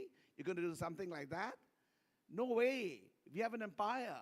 So that's where the acceptance doesn't start. And that's where it's very sad, because that's when makes the child emotionally, physically weak and starts going into things like so-called depression, which I still don't know the meaning of it. I really don't know. I ask my clients, tell me what is the symptoms of depression? Why are you depressed? For what? Have a glass of wine and get over it. Come on, get drunk, fall down, fall down. So I just feel that, it's not just wanting to be accepted because we expected others to accept us. The fact remains is, if we as parents accept just our children, leave alone others' children. We accept others' children very easily, by the way. But our own blood and child, we tell them, okay, you are what you are. It hurts. For what it hurts, I still don't know. It took me 66 years, I still don't know. Because we didn't give birth to ourselves, right? So, all I'm trying to say here, to cut it short, is that we should start setting an example to love all, endurance, acceptability, inclusiveness is to love all, it should start at home. Then we should try and pass it on to our neighbors. That's it. Absolutely, I totally agree. When my second daughter was born, I have two daughters, now 10 and 12. My mother, I'm the only child. She's raised me phenomenally, okay, and given me a lot of love throughout. But the first thing when I came out, both my parents looked at me as if I've flunked my 10th boards. And the first thing my mother told me was, now you need to stop shopping because you have to start gathering for dowry, now that you have two girls. So, but I agree, yes, absolutely. The confidence starts at home with our parents. Having said that, I would still believe that we, as I am wholly, solely responsible for where I stand. So I need to accept myself first before anybody else does, whether it's my parents or my children. Shweta ma'am, let's talk about branding a bit. I'm definitely not having a political discussion here, definitely not talking about perception of a party or in terms of inclusivity and diversity. But how do you manage diversity? How do you manage perception when you are you're a leader of such a heterogeneous group, right? I mean, corporate still has, some definitions, LGBTQ, women and allyship, etc. आप तो कोई नाम भी नहीं दे सकते उसको. So, how do you manage one brand? And two, how do you manage to still stand for people who perhaps are still questioning the intentions or the perceptions? So there is this very interesting word called marginalized, and we've all heard of it. Now, I often say this, that marginalization is basically not being included for years together. So there are groups, there are communities who have not been included in communications for years together, in policy decisions for years together. And it is these years of non-inclusivity that leads to not only discrimination, it leads to inequality, it leads to stereotyping for that effect. And that's exactly where you need to take an effort to actually educate, to communicate. Most importantly, I just heard somebody talk. Listen. Most policymakers, people who sit on daises like these, they don't listen. It's important to listen. As parents, when your child is saying something different, it is important to listen And that's exactly what it is. I personally feel that exposure, listening, and education is the key to inclusivity. And as I've said it, that it's a beautiful word called love all. But practically, how do you love all? Because India is a democracy. When you talk about democracy, of, for, and by the people is inclusive in itself. You know, there are regions in India where the election commission sets up a ballot box or an EVM machine just for 2 voters. And these 2 voters travel or walk for 18 kilometers from inside a tribal area and actually come to that booth. This is democracy. And hence, all we need to do is to listen. But for that listening, it is also important to give a place on the table. And that's when all the other discussions come to. Because until somebody is on the table, see, there are corporates sitting here. There is something which I've heard which is very, very interesting. We always talk about D&I together, diversity and inclusion. But that is the difference, right? Diversity is about calling people to a party. But inclusivity is actually including them in the discussion. When we throw out the question to the audience, that is inclusivity. Calling people from the party and all of them onto the dance floor is actually inclusion.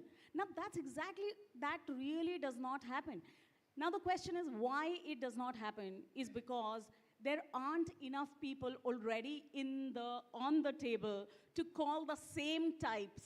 Now, isn't that biases? Yes, it is a bias. If I am sitting and if I belong to a certain community, a caste, a gender, I mean, I've been here about an hour and all I've heard about inequality is gender inequality. No, it can happen to men.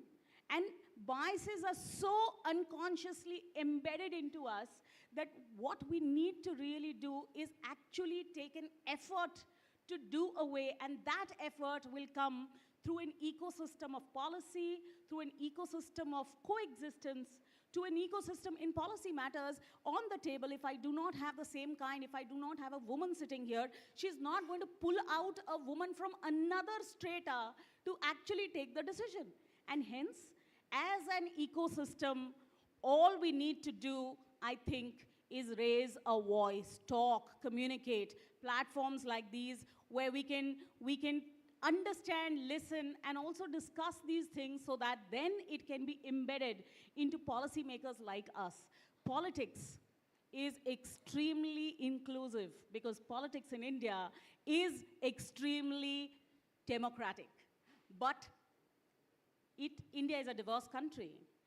Do all of these diverse stratas have a say? No, they don't. Do they have a space? Yes, now we are building that space. We need a medium. I think technology is a great medium. Technology has been a great equity among everybody. So today, a person from the lowest strata can actually use the UPI, and I can use the UPI as well. But is there a person who's uneducated and does not know a certain language, doesn't know English? Is he included as well? So yes, as policymakers, we need to then go vernacular. Now, in going vernacular, there are 16 languages, 18 languages that we need to talk about. And hence, India is a large, vast country with huge amount of diversion. What we need is all hands on the table and all hands communicating, listening, discussing, and being a part of the implementation in the ecosystem. I think that's the key. Thank you so much. Thank you so much, Shweta. And with you at the helm, I'm sure we'll see more and more on that. You talked about a very important part, right? Exposure. It's not that, I think we as human beings, in my experience, and also a lot of research has already been put out there, we're generally good people. We don't mean harm. We don't mean bias. It's just that perhaps we don't understand what the other person is going through. So I developed a small infection and I can't hear much in my ear. My husband was laughing at me and then my team was laughing at me. And then I was complaining about it sitting here, and then Srikanth was sitting on the same table. It's very annoying when you can't hear. It's very annoying. I think Somesh asked us to shut the eyes, right? Close your eyes and then listen to that audio again. It's frustrating after some time. Srikanth, question to you. What goes on in the person's head who is, in this case, being treated as a diverse person or comes from a unique situation? How have you've become such a successful entrepreneur, how have you surpassed that, your own limitations perhaps? Absolutely. Basically, throughout this movement, we have been talking about the biases and that we all come across every day. I am no exception to it.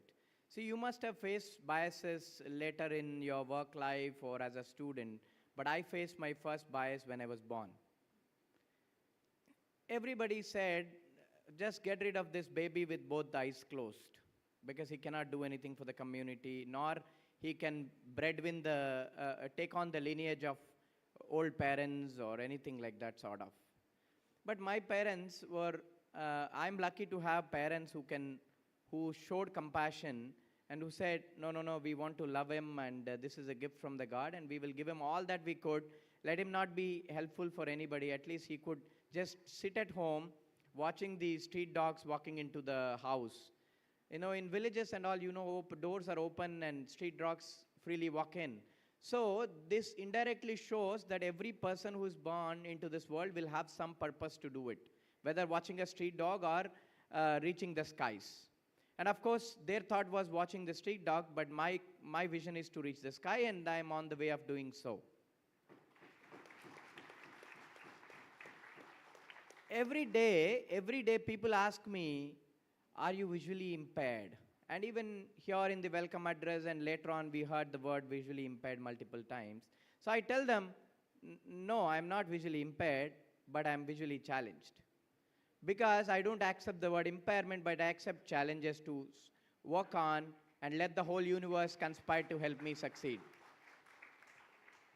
The other person will say, do you have any vision? I tell them, of course I have vision to lit up this entire world and make the world a happy place for all of us to live in, but I don't have sight. Because people often get it wrong that vision is for the mind and sight is for the eye.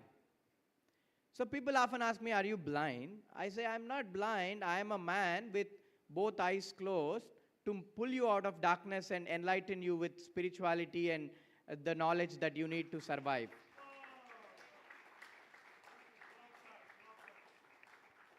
See, this is how we can create those happy communities and show diversion and show inclusion, right? The other thing that I've learned over when I was going to a school, surpassing bushes and thorns, walking on muddy roads in a village, after reaching to a school with a lot of difficulties, what would you accept? What would you accept? You say you want to play with your own kids and with your own classmates. But that was not happening to me when I was in government school as a child, as a 6-year-old child. Nobody would wanted to play with me and talk to me because I was blind. That was the first time I said I was made blind by the perceptions of the people. And I was the poorest child at that point of time. Because not that I don't have lunchbox to eat, because I was made lonely, and that loneliness is what is actually the poverty in people, my dear friends. I say this with pride because if you can make people happy, they don't feel poor. They feel happier and they get accepted into this world. That was the time I said to myself, look, tomorrow I am going to fight against this loneliness and create happy communities for all of us to live in, be it in livelihood, be it in life, be it in society. It was later when I wanted to do something for other people, I began to realize that I would be the first beneficiary. If you try to do something for someone, you would be the first one to get benefited. And as Nisha ma'am was saying about quotes, ma'am, I have seen quote at the age of 17 because I had to hit the quote to allow me to study science beyond grade 10 in Andhra Pradesh State Board of Examination. And I was not afraid to face the court and file a writ petition and say, look, I want to study science at my own risk. And I did give that bona fide to the court saying, I will not depend on you, or nor the school, or nor the college. And the GO already says the same thing, that Shrikant Bola can study science at his own risk. This not only allowed me to secure state ranks or district ranks, but it paved the way for the entire community who have been blessed without eyesight to study science and pursue their own aspirations. And it was later when I started my company, having walked to many corporates so as you to hire people with disabilities as part of my non-profit work, but nobody listened. People say, oh, no, we cannot deal with blind people. No, we cannot deal with physically challenged people. See, that is a bias. You as talent recruiters would always come with preconceived notions. But rather, if you come with an open mind saying, what can I do to a blind individual, or any software that I can implement so that he can contribute with best performance, those organizations thrives better than all of us.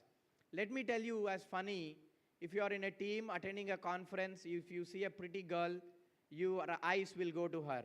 But if I am sitting there, I would focus on my task, not knowing that there is a pretty girl.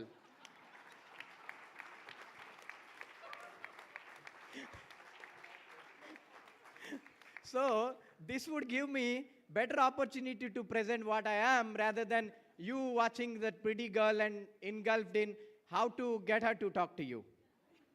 So these are some of the best advantages with people who are disadvantaged, right, in some senses.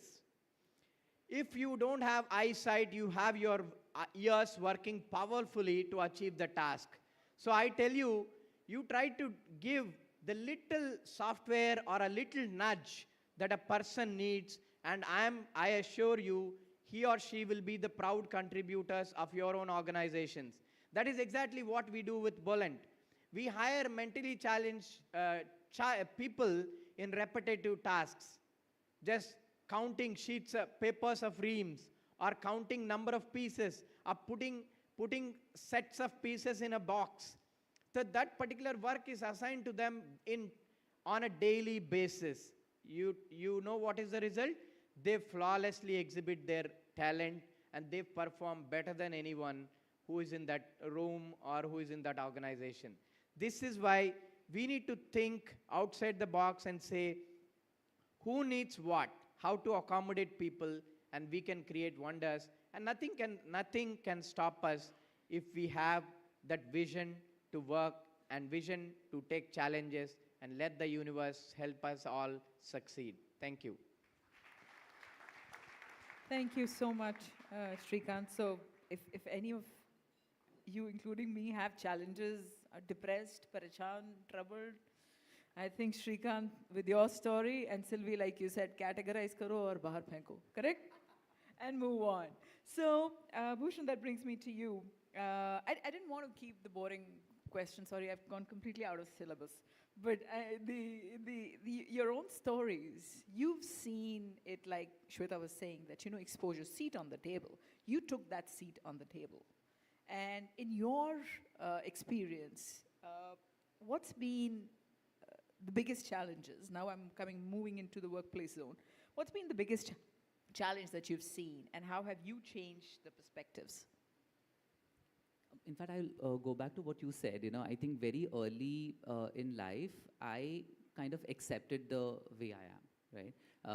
And you were saying that people should accept and be okay with the way you are. Somewhere, for me, what worked was me accepting the way I am and walking into the room just that way. And that to me has helped a lot. Like when you're out there, there is nothing to hide. There is nothing to put a facade, and you just, this is what it is, right? So that just makes the whole journey, the whole decision making, or claiming that seat much easier. So that definitely has worked. But I'll just quote one quick example or story here. When we talk about allies and allyship, right? So back then, I'm talking about almost 10 years back, we, that was not even like a word in our dictionary, right? And so I was a young management trainee working with a large media house, one of my first jobs, and I came from engineering background, so I was put on to a project where I was working with the IT team, developing an internal software for performance management, right? And started working with the software engineer fairly closely, and one day over chai, he tells me that, you know what, Bhushan, you're doing very well. I have seen a lot of people working. I have been working here for some time now, and you're doing very well. However, if you could change the way you speak, your mannerisms, people would take you more seriously, and you will be heard. People will accept your thoughts. I said, okay. I mean, coming from a senior person, I gave it a thought. But then I told him, you know what? This is not like a college institute. Like, I have not come here for a 2-year course or a 3-year course that, like Phung Suk Wangadu, I'll disappear and never see these people again. I've come here to build my career. And if I can't be myself at work, then what's the point? Then how do I operate? And this was his time to kind of think about it. And then he said, you know what, Bhushan, I agree. I get you, and I'll support you. Now, the point I was trying to drive here is that you will always have friends, right, who love you unconditionally, they stand with you, they accept you the way you are. But this random support from a work colleague, to me, this is ally. This is allyship, and that's the day I experienced it. And trust me, it changed. It changed the confidence with which I would enter the floor, the IT floor, because every time I would otherwise go, I could see those little whispers, a little murmuring, a little mocking behind my back. With knowing that somebody is there to kind of support, it just like those voices just disappeared. And it just made my journey through the corporate world much, much easier. Fantastic. Thank you so much for that, Bhushan. So as we draw to a quick closure, thank you. You talked about allyship, right? I mean, and Surbhi, you look towards your right. If that were your team, I would dread that. But that is the reality, and that is the beauty of today's workplace. How have you, taken the allyship thought also forward? How have you brought everybody together, and what would be some thoughts for other corporates who are sitting here with us today to bring everybody together and do the best an organization is meant to be? Very, very interesting question. It was Women's Day last week. We had a panel discussion internally similar to this around how our men colleagues, can be stronger, better allies.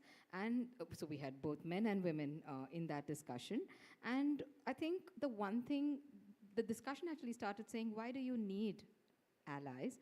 And we talked about it, and we said, no, the thing is that our men colleagues, for whatever reason, historical, legacy, the way it has been, they are better placed. They are in a stronger position, and they have a little bit more privilege, right? And it's been generations of that. So how do we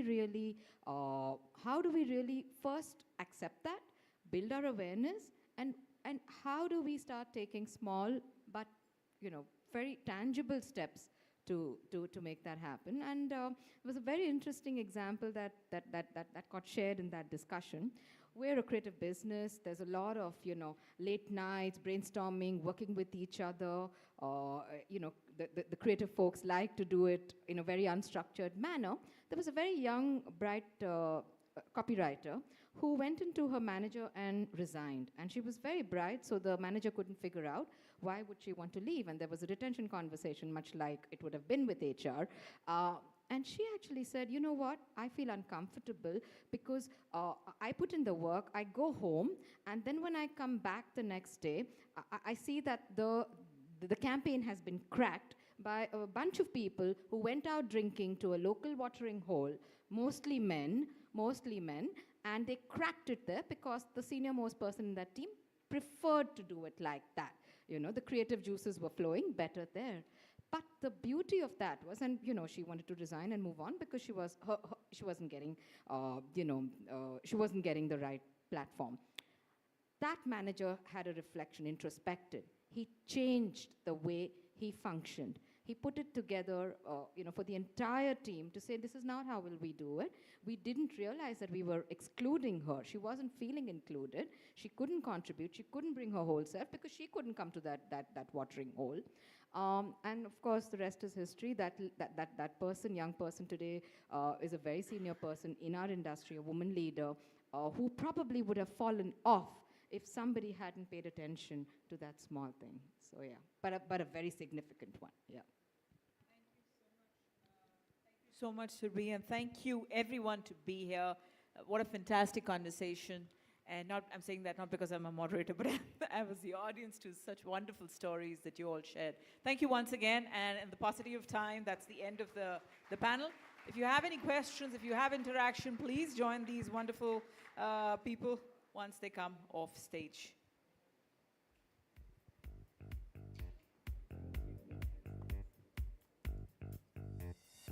Well, in the interest of time, as this wonderful panel gets down, they're going to be felicitated at the steps. So I request Amit Surekha, Joint President of the Motor Business, to please felicitate all of them, please. Surbhi, Bhushan, Shrikant, Shweta, Sylvester, as well as Deepshika. Thank you so much. And can we remove the chairs while the felicitation is happening? Because the next speaker is a solo speaker. Well, I have to say this about Shrikant. There was a lot of honesty and beauty in which the way he described how he puts his head down and works hard with pretty women in the room. But I wonder if you've seen an Al Pacino film called Scent of a Woman. I can see the men all nodding their heads here. It was based on a real-life character, a visually impaired gentleman played by Al Pacino, completely blind, but a ladies' man, and he would know each time a lady was in the room close to him. And he said, the Lord above has heightened my sensibilities of smell because he's taken away my vision. And the moment a lady walks in, I can smell the lady. So I'm sure Shrikant can, but he's not telling. Thank you very much, all of you. Wonderful. Onward to our next speaker. It's a solo speaker. Allow me to introduce her. The theme is diversity, a workplace with identity. Now, as a workplace, if diversity is your identity, then it's a winning combination. Anybody in human resources will tell you that. Our next speaker has been a strong advocate for diversity, for equity, for inclusion. She's renowned for her pioneering work in promoting second career opportunities for ladies in corporate India, and I think that's doing yeoman service. And she's been doing this over 2 decades. Women who come and are looking at second career opportunities, aiding them, helping them. Avtar is what she's founder and president of, founder-president of Avtar, the Power of Diversity.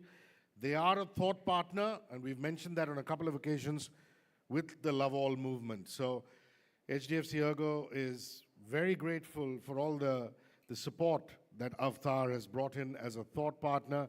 Please put your hands together for Dr. Soundarya Rajesh, founder-president of Avtar, the Power of Diversity, as she comes up and speaks on diversity, a workplace with identity.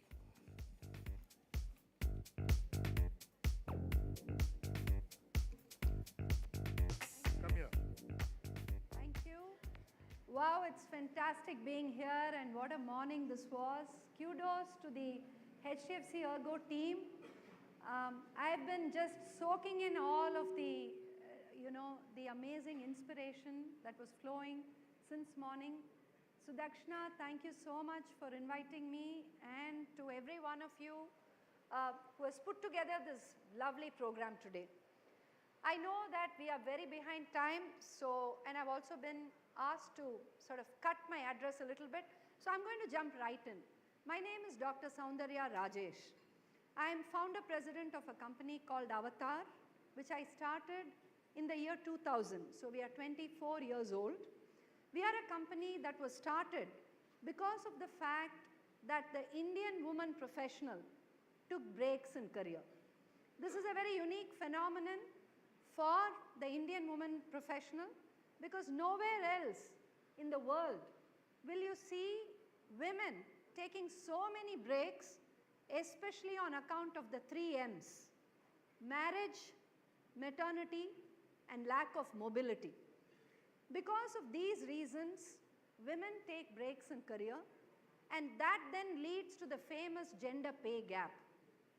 I too took a break in career, and I used to work for a bank very similar to HDFC Bank, Citibank, and after 3 fantastic successful years where I was promoted twice, I got married, then the inevitable happened, and then that fork in your life where you actually, you start wondering whether, you who were meant to change the world, are you only going to end up changing diapers? And are you going to not have a kind of a re-entry back into the workplace? That was the thought that even I had, and then I discovered that organizations which were very conducive to women who took breaks in career did not exist at that point of time. So I decided to start a company which would actually address this problem for the Indian woman professional, and happy to report to all of you that as of last year, we have placed 1 lakh Indian women with career breaks back into the workplace. Thank you. This was not easy. It was extremely difficult. And what I'm now going to share with you is the story of how did we do it. I have my colleague Shankari Nandi here, and she and this entire set of people at Avatar who have traveled with me on this journey. This is the story of all of us. So let me begin by asking a quick poll. I know it's just before lunch, so let me wake you up a little bit if you're hungry and sleepy. So the quick poll, and I just want you to raise your hands if you're saying yes, and if you're saying no, don't raise your hands. Very simple poll, this one. So the first question: have you been asked to challenge unfairness around you? As a child, as a student, as a worker, have people told you, if you see something unfair happening around you, challenge it? How can you keep quiet if something unfair is happening around you? Yes. Great. Fantastic. I think that's about 35–40% of the audience. The others have not been asked to challenge unfairness. Doesn't say very good for our country. Hope everybody else also will challenge unfairness if you say it. But then, here's the catch. If you did challenge unfairness, were you asked to tone it down a little bit? You were challenging unfairness, and then people said, please, chill. Slightly. We don't want you to challenge unfairness to that extent. So please be calm. Take a chill pill. We were asked to do that, right? Okay. Next question. Have you felt, especially after hearing the folks, amazing folks this morning, felt very motivated to create deep social change? Yeah, absolutely. That's a fantastic raising of the hands. And then have you got tired by the chaos of ground reality? Have you gotten tired? There were several of us here, amazing folks who have continued to plow on, who have continued to do what they needed to do and have been true to their identity and the identities of the people that they represent. But for most of us, it is tiring to face social change. So we all have a complicated relationship with social change. What HDFC ERGO is today trying to do with the Love All movement is actually inspire social change. It is about trying to say, what can we all do to create workplaces and public spaces where there is no bias, where we all are fair to each other and inclusive of each other. Now let me tell you what we did. So we actually pioneered the concept of women returning into a career. So typically, this is how we would get a resume. We would have a resume. It would be of women, because even today, after work like companies like Avatar have done, it's easier for women to come back after a break. Men find it even more difficult to come back after a break. So that bias is still there. Let's only talk about the women here. So the women. Now, what we used to do is we would take these CVs of women who had career breaks, and we would go to organizations, and we noticed this. The CV is a great CV, there's a lot of talent, skills, everything. But the recruiting manager's eyes would go and get fixated on the break. And then even if the person was interviewed, it would be not a skills interview, but a break interview. Why break? When break? How break? What did you do during the break? Why did you decide come back after the break? Break, break, break. So it became like a, fixation on the career break. So we then said, why is this happening? And we had conversations with the organizations. We realized that they were suffering from what is called as a negativity bias. This morning, Somesh spoke about all the biases. Negativity bias is when you find something negative and your mind sticks to it. So we then realized that the answer to that is to educate organizations that women will take breaks in career, especially the Indian woman professional, and it's totally okay to want to come back after that break, want to come back in a different avatar. So what we realized was that biases are barriers, but they are not permanent. So what can you do to de-bias yourself? Here are a few ways in which we all can de-bias ourselves. First is if you visit www.avatarinc.com, there are lots of resources there, and you will be able to read an article on the Dirty Dozen. You can refresh your worldview by reading diverse sources of information, and you can revisit your closely held beliefs, because many of them are likely to be biases disguised as values. Next, what happened? We realized that companies were now hiring women, in plenty. As I told you, more than 1 lakh women have gotten placed in second careers, and there are at least 300 organizations in India which actually believe in hiring women on breaks, right? So companies began offering a lot of policies telling women how they can upskill themselves, go to the next level, and so on.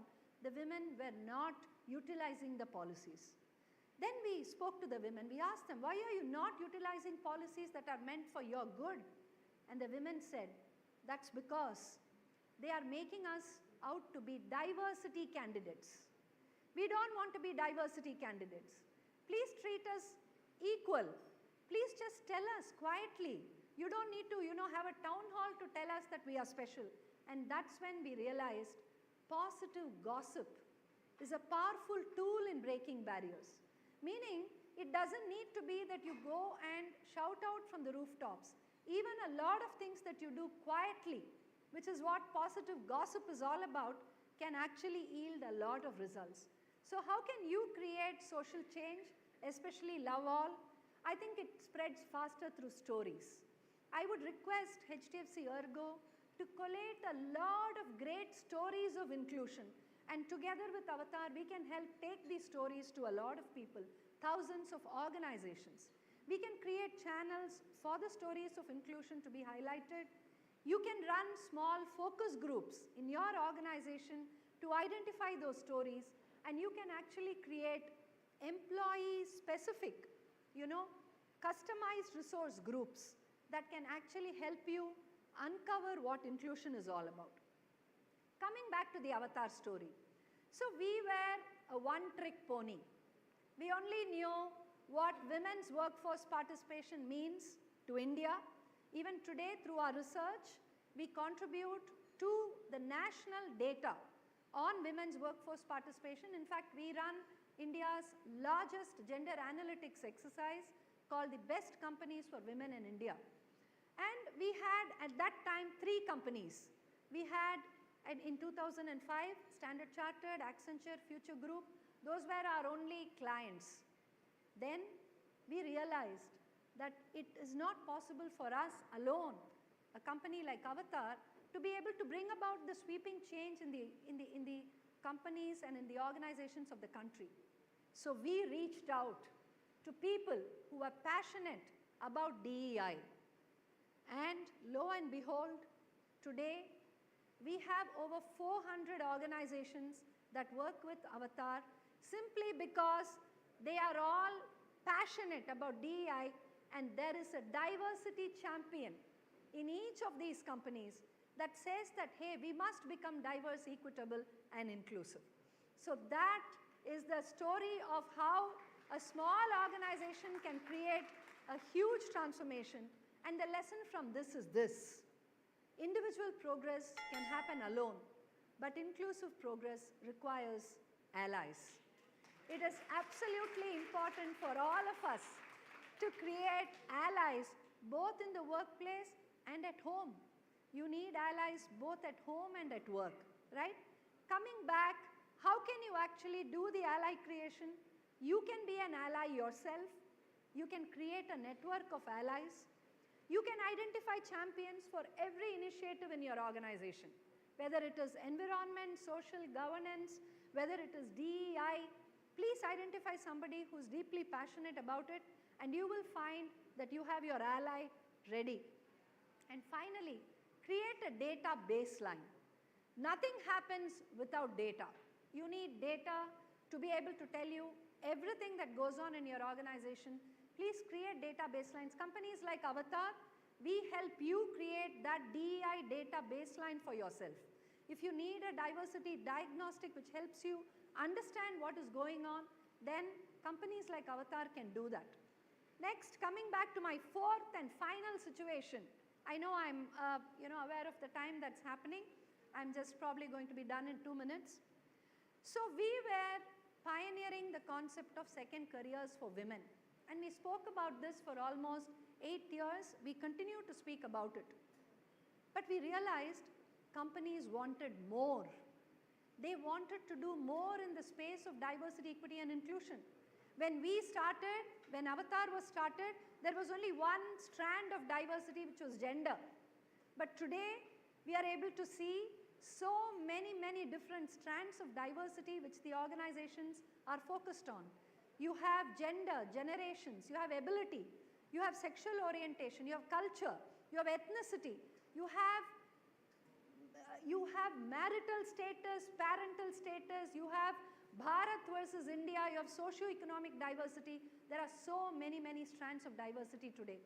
So what we did, we managed to create all of these aspects in which companies can work on DEI. So the epiphany from this was breaking barriers is tough, no doubt.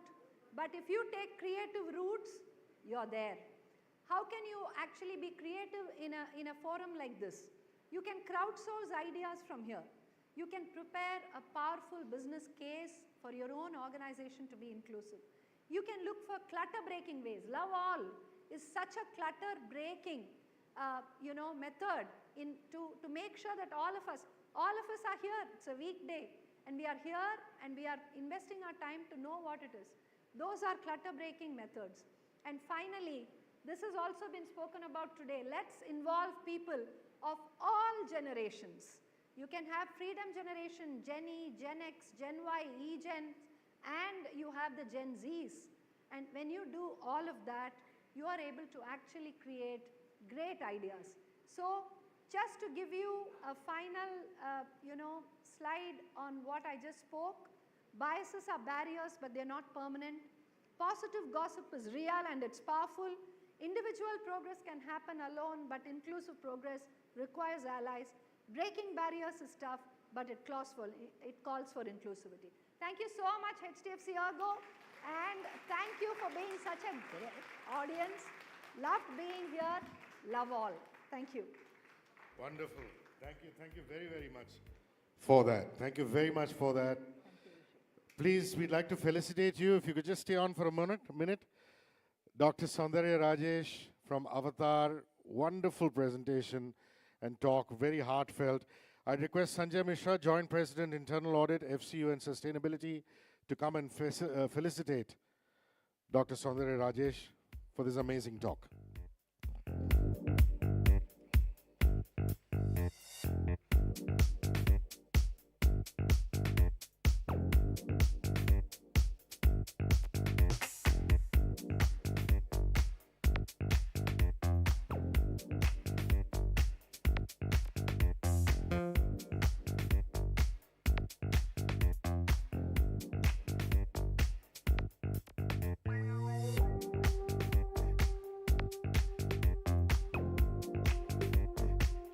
Sudakshana, we'd like you to join us on stage, please. Dr. Saundarya insists you be there.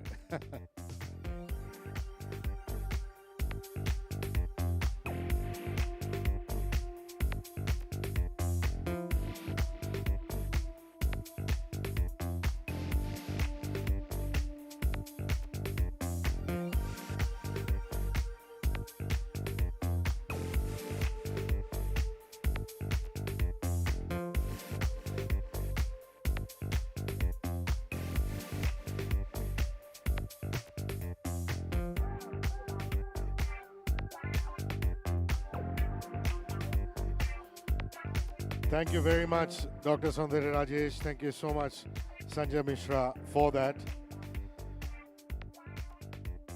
Sudakshana, we'd like you to stay on stage. We're making you do some hard work. Please stay on stage. Thank you. Ladies and gentlemen, there are some people who we need to doff our hat to, and you will see us do that at strategic intervals of time.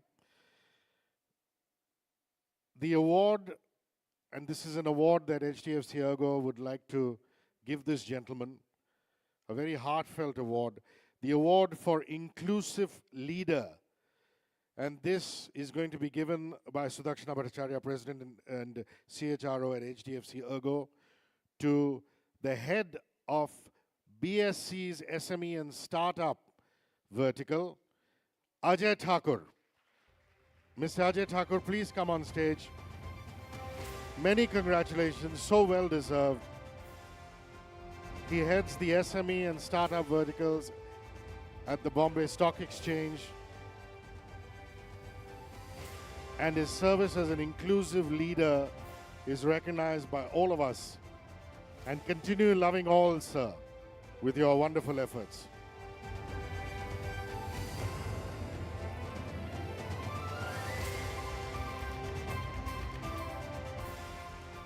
You know, one of the other reasons why I'm part of this morning's festivities is my first ever conversation with Sudakshana and her team. It just naturally veered towards how vulnerability has suddenly got to become cool. It's so 90s, so last generation for a man to be, masculine and not reveal his feelings, or even a woman to be strong and not reveal their feelings at work. I mean, think of it. We spend more time at work than we do at home. Even if you take the entire Saturday, Sunday off, you're still doing 8 to 10 hours with your commute every single day, Monday to Friday. And if you're not able to be vulnerable at work, where else will you be vulnerable? I mean, Donald Trump realized to his great dismay that being polygamous is uncool. Monogamy is cool in this era, as opposed to the earlier generation where boys would have this locker room talk about how many romances and relationships they're having. That's also last year, last decade, last generation. Let's make it cool to be vulnerable at work. You're having a bad day, you're feeling awful, you speak to your work colleagues, you speak to your HR professional. You take some time out, you take a few breaths, and that is being cool, not some false bravado. So that's another thing that I really felt spoke to me about Love All with HDFC ERGO. Okay. Onward now to a conversation called Championing Inclusion Across Cultures. And indeed, we need to champion inclusion across cultures. Very, very accomplished duo. I'd like to call upon a lady who's an organizational development leader, an HR entrepreneur. She has almost 3 decades of experience in running consultancies, businesses, startups, HR management functions and management consulting engagements. She's held corporate roles in large conglomerates in India, as well as small to mid-sized companies in manufacturing, telecom, and financial services industries. Please welcome our esteemed guest, Joyati Banerjee, business coach and consultant. Thank you very much for joining us. Wonderful. To speak with her, we'd like to call upon the Head Product Innovation and Development, Liability and Specialty UW, Liability Claims Underwriting at HDFC ERGO. This is Harini Kannan. Harini, can we have you on stage, please? I leave you in the capable hands of these ladies. Championing inclusion across cultures is what we're speaking about.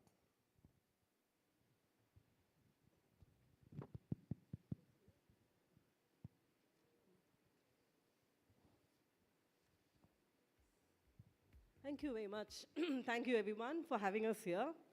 So, as I was thinking about the topic, I was trying to understand. We've heard so much about diversity, inclusion, and what does it really mean? I mean, inclusion across cultures is a beautiful topic, and it sort of really celebrates diversity while having a sense of belonging as well, right?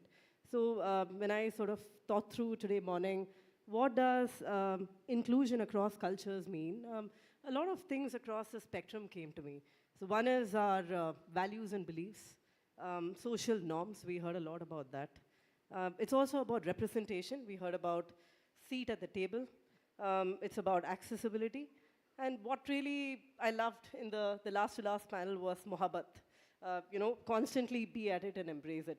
So Joyati, if I may, with that context, ask you a question. How has the diversity curve changed across organizations in the recent past?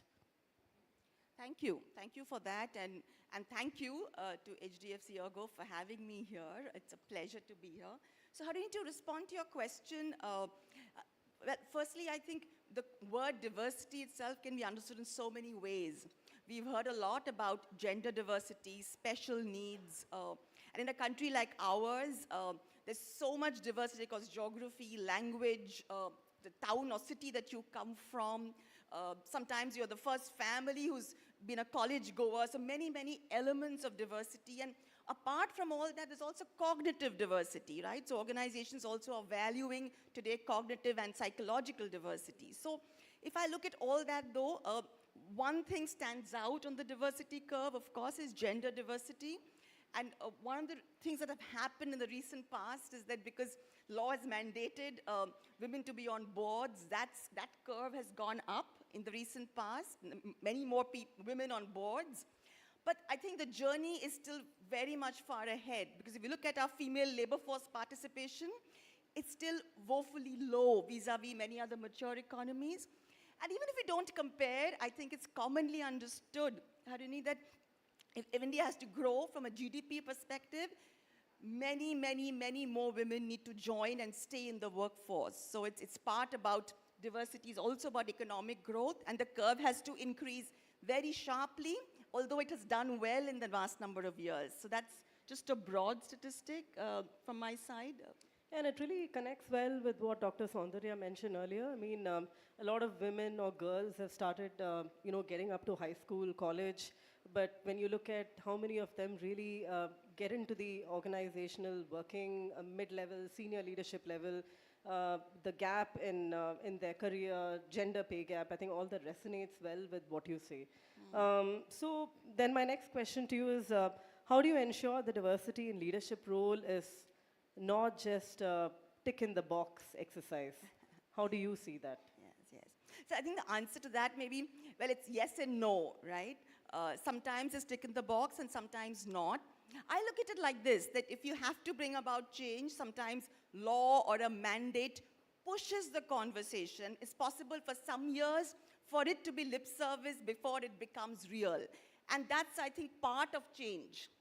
It's happened in other countries as well. So the government sometimes pushes it, sometimes law pushes it. So people do it just for the sake of it, right? But that experience pushes the narrative down the road, and in due course, it becomes a part of the fabric, right, of who we are. As an example, in many other large economies, it's gender diversity in organizations started with a mandate. But today, investors ask for gender diversity. It's not necessarily law anymore. So organizations and businesses have come to realize that you can achieve better outcomes as a business if you do it. But it's taken a number of years for it to happen. So I think that we have to sometimes live with imperfect solutions because we are an imperfect world. Yeah? Okay, no, thanks for that. And I think when it really comes to this, whole aspect of women in diversity, I think one question I have, and maybe we can mull on this together, is what do you think about the role of mentorship in advancing diversity in leadership? And here I'm particularly talking about women. Yeah. And when I talk about this, Harini, I'd love to know your experience from our interactions. I know you feel very strongly and deeply about this subject. And I think mentorship has helped us as individuals, and it's also our role to provide to others. It's a proven fact that mentorship helps because of the ecosystem it provides for someone to grow. But maybe I'll ask you a question on that, Harini, and I'll jump in afterwards. Yeah, thanks. No, I mean, I've personally definitely benefited from it a lot. So there was a point in my career, the organization invested in a mentor and a coach. But I think mentor, again, gives you a sense of ally within the organization. So for me, it's not just about, having someone who can guiding you, helping you navigate the organization, or simply for me understanding the organizational, politics. It's much beyond that. It's about building your ally. It's about building sponsorship. It's about someone who can give you strategic advice and direction to be able to navigate and stay consistent at it. Most importantly, it gives you confidence. It tells you, yes, you can be at it and you can pursue a more, senior leadership role within the company. I think it's a lot about it, and I've benefited from a mix of mentors who've been men and senior women leaders. Not necessary that a woman should mentor a woman. Most of the, I would say, impartial advice they've received from men. So I think for me, I think as an institution, I'm really glad that we as a company at HDFC ERGO have been investing in this particularly for women. But I think it's a great cohort and an ally and a confidence builder for women to be able to have this and institutionalize this. And I've personally definitely benefited from it. No, thank you. And I work with many organizations on leadership journeys. And when I started, I have to say, I was a little wary. I'm like, through my career, I've had these journeys where men and women have participated together. Now, what's this separate group which is going to go through something? Will the rest of the organization be very sort of circumspect about it, right? And I have to say that I've become a convert. And I do think that there are groups of people who need special attention if they have to grow. And one of the ways the special attention happens is also mentorship journeys, apart from learning and other things. So in my experience in working on, long journeys of leadership programs that I do actually in partnership with a company called Salto Defi, so I found that mentorship is one of the things that makes things stick. Meaning that you can come into an organization, do something for a month or 2 months, create a hoo-ha-ha, and then what happens for the rest of their tenure, unless there are people who are either coaches or mentors who are committed to being with someone in their journey. And I think some of the needs of people can be very unique, whether it's special needs, whether it's women, or whether it's men in certain situations too. So finding specific people who can be one-on-one coaches, counselors, or mentors, I think is a huge fillip to someone's leadership journey. And I would sort of strongly recommend it. Oh, I think it's a very fulfilling journey. I mean, I've just started the journey of how I can be a coach myself, and I can, I have to be at it, mohabbat for that. But I think it's absolutely fulfilling because not just you peel off a lot of layers about yourself, you bring value to the person who you're coaching, mentoring as well. So I think it's a very win-win relationship to be in. And it definitely, I mean, personally, I've taken away a lot from mentorship within an organization. So lastly, I think this has been a great conversation, building on what we've heard. How open are our minds and how spacious are our hearts when it comes to accepting differences in culture? Yes, and to me, that one is both an individual question and a societal question, right? So one is, I can be open, and then I need not, I mean, think I'm open, but I may discover I'm not as open, right? And I'll give you an example that, for example, I've lived and worked in India, in the US, and worked with other countries, and I thought that maybe, I'm less biased. I discovered through moments of my life that I can even negatively surprise myself. So sometimes sort of we think we are open, but perhaps we are not when we compare with what's going on around the world. So I think at an individual level, it's about being constantly open to introspect and open to feedback, right? I think that's one part about being open. From a societal perspective, it's another whole deal. And I think it's a responsibility we carry to create that openness in the world we occupy, meaning that we will have a circle of influence. It could be our families, our colleagues. How open a different environment are we creating for those who are closest to us, whether our families, spouses, colleagues, peers, and that's a societal responsibility I think we carry. So I look at it from both those lenses. What about you, Harini? Yeah, I think, what was it about how spacious are our hearts and how open is our mind, right? Beyond society, beyond the world we contribute to or the organization we contribute to, I would completely resonate with it as me as an individual, as a mother, as a wife, as what I bring to my family, as an individual myself. When I introspect, so many times I consciously, unconsciously judge. It's a passing thought. I mean, how do you ensure that you're able to address, be in the moment, and try and not to do those, right, with an open mind and consciously and subconsciously have an open heart as well. I think for me, it's a lot about introspecting, being true to what you are as an individual. And then the true self is what you bring to the organization, to your family, the society that you live in as well, right? So for me, it's that. So I think I would say three things that stand to me is embracing curiosity. I think we can do that with an open mind and open heart when we embrace curiosity. We challenge biases and just celebrate the differences, right? I mean, how often do we do that? So let's end on that note, and I hope we've all taken away something from this session. Thank you, Jyoti. Thank you. Thank you very much for having me. Wonderful.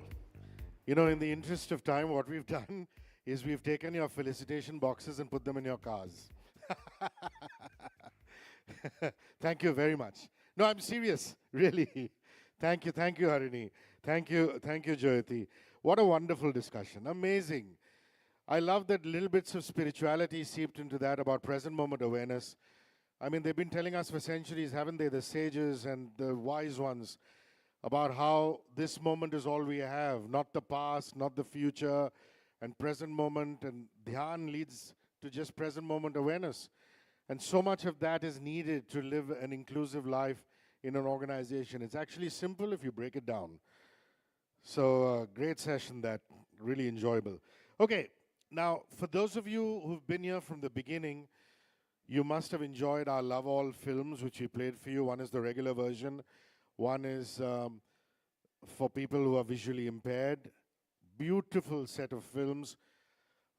Those of you who are not here in the morning session, then I urge you to go to HDFC ERGO General Insurance, the YouTube channel. So go to YouTube and just type HDFC ERGO General Insurance, and you'll see Love All, the video, the promo pop up at you right at the landing page. So the question remains, what is Love All? I know all of you saw the introductory note. Probably lots of you watched that beautiful film. However, we'd like it that you hear from the hearts and minds who worked beyond it.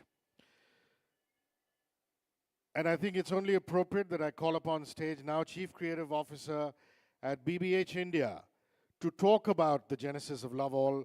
BBH India, remember, is also thought leader partner for Love All, the movement by HDFC ERGO. Put your hands together for Parikshit Bhattacharya.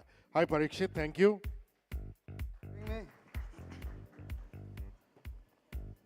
Always good to be introduced by such a great voice. Thank you.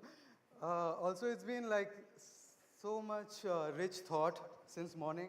So I have like massive imposter syndrome because I work for an advertising agency.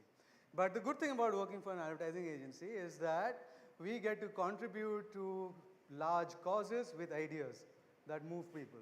So what I'm going to do is very quickly take you through the journey of this idea, this project, Love All, yeah, and how it has grown, and it is truly a testament to the spirit of collaboration, yeah, between 5 companies, yeah, and God knows how many individuals.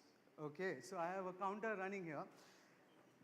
I really thought, like, I think earlier in the morning somebody said that this comes naturally to us, this notion of diversity, because India as a culture, we are people who really embrace those who are different from us, right?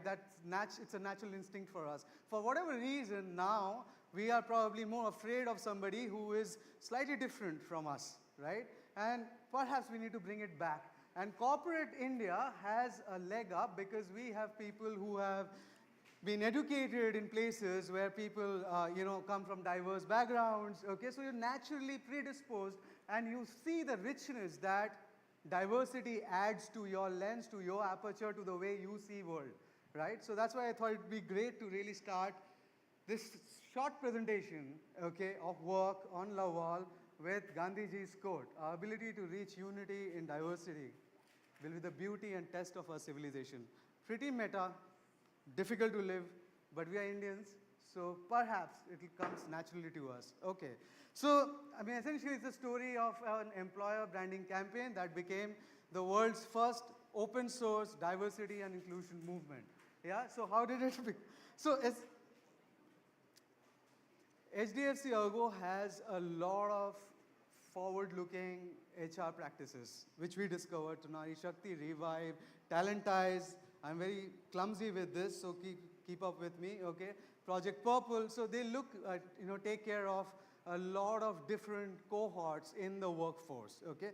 So when we were talking to them, they wanted an employer branding campaign, and we looked at it and said that, listen, it's not employer branding, it's like talking about the brand, the philosophy of HDFC ERGO, okay? And whatever we do with these, to spotlight these efforts, these policies, it will add a major major strain to the brand HDFC ERGO, okay? So a lot of you have seen this film. We kickstarted this with, a film that asked important questions that corporate India needs to answer.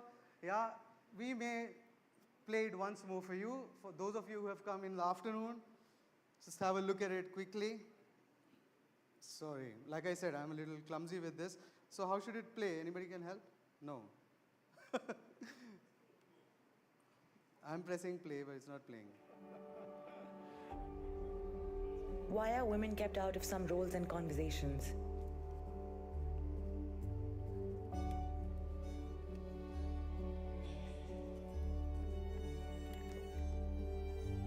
Does where I come from matter more than what I can achieve? Does my age matter more than my ideas?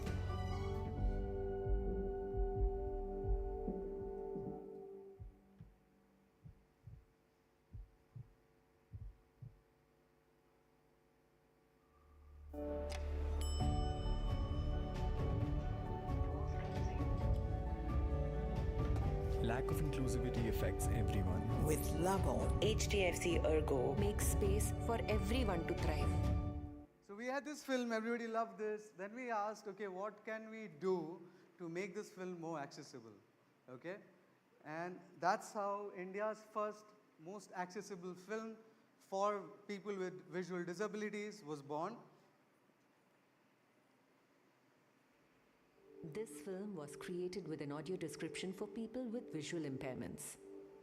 A mother sits in a park with her newborn baby while her young son plays. She speaks to us in a man's voice. Why do fathers get fewer parental leaves? 4 men laugh together in a gentleman's lounge. One of them speaks to us in a woman's voice. Why are women kept out of some roles and conversations? A candidate fidgets with a pen and checks her hair in a pocket mirror. She gets called into an office for her interview. She speaks to us with a regional accent. Does where I come from matter more than what I can achieve? A young man accepts an award on stage as camera flashes go off. He speaks to us in an older woman's voice. Does my age matter more than my ideas? A woman uses Indian Sign Language to communicate on a video call from her room. She pauses to turn to us and asks in sign language, "Is my language more important than what I'm saying?"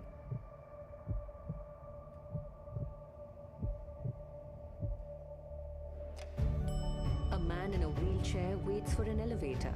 It opens and the crowd inside parts to make room for him. Love All's red animation with a heart plays and sums up the video. Lack of inclusivity affects everyone. With Love All, HDFC ERGO makes space for everyone to thrive. All right, then we created a network of messages that were made accessible to people through Braille. Okay, these are across HDFC's branches, and soon they'll be in many other corporates. You'll see how. Okay, so this is the network of messages, and there are a lot more. So each piece is also written in Braille. Yeah. Now we asked ourselves, as we got deeper and deeper into the subject, okay, that how do you really help people go about creating an equal workplace? Yeah. So thus was born a very interesting, I would say, utility, okay, which was input into by Avatar and many other companies, okay, to create the first playbook for an inclusive workplace. Yeah, I want to play a short video introducing this.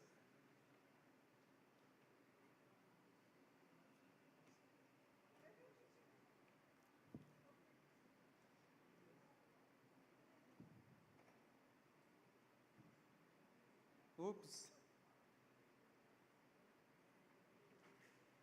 Are you playing? Huh? So that is not playing? Okay, that video is blank. I will show you the book. Okay. Can I get some help? Ashwin, can you come?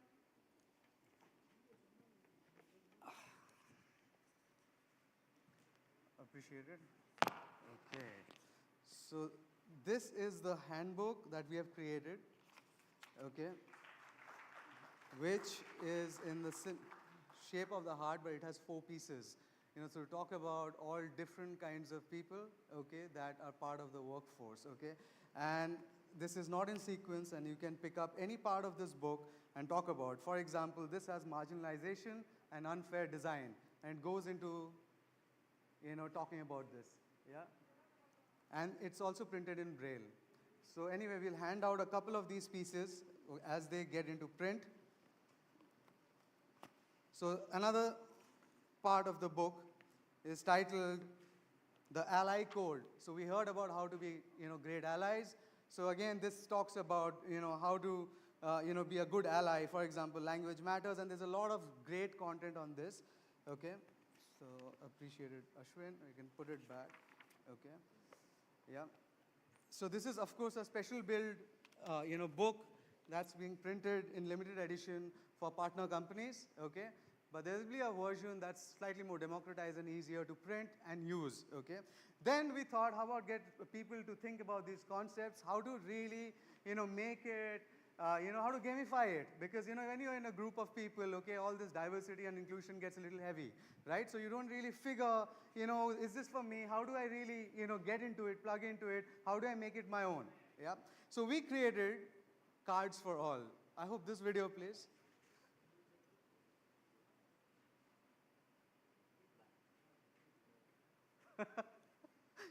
Okay, this video is blank as well.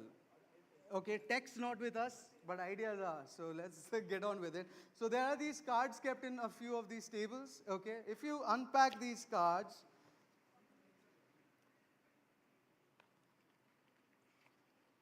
there are lots of questions, and you play it as a group. Yeah, you're not sure what pronouns a new employee uses. What do you do? Yeah, and the answers are printed on other cards. Give them accessible resources to understand the industry and current trends. That's not the answer to this question, but it's an answer to another question, okay? So there are lots of questions like your colleague just returned from maternity leave. How can you help her ease back into her job? So imagine a group of people playing these cards, okay, and really understanding tough concepts in a gamified way.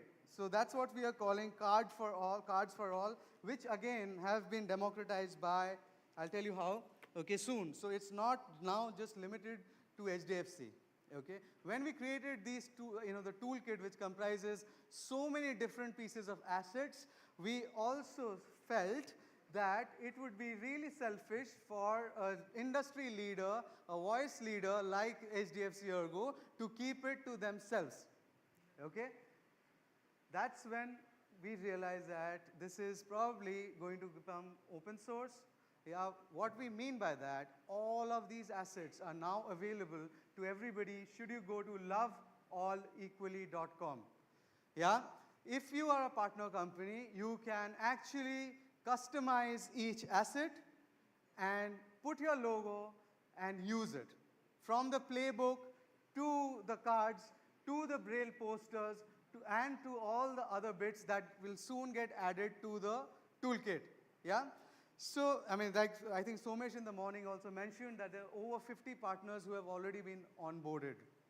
Yeah? So we really feel that more and more people should plug into it. We want to embrace more subjects, more cases of diversity of thought being the atom that really created this big project, big campaign. But we hope a lot more institutions, corporates plug into this movement.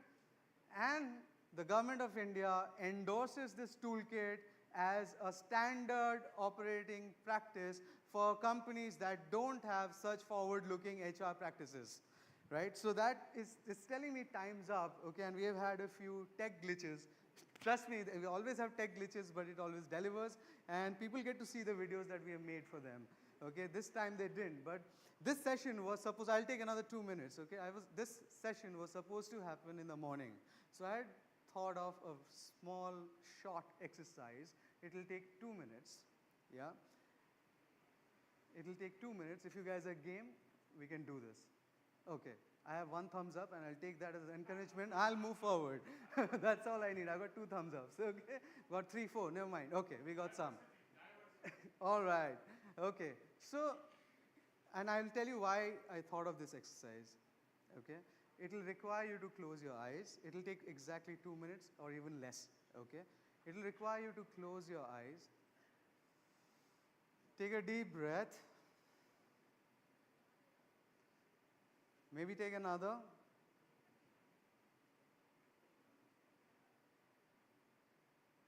Now I would like you to visualize your 8-year-old self, your child self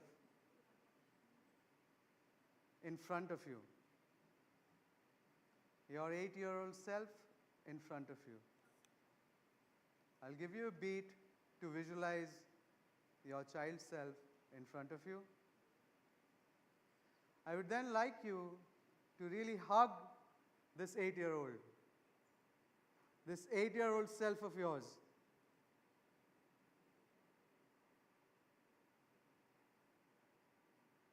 Give it a good hug. Him, her, them, they. Visualize them, give them a good hug.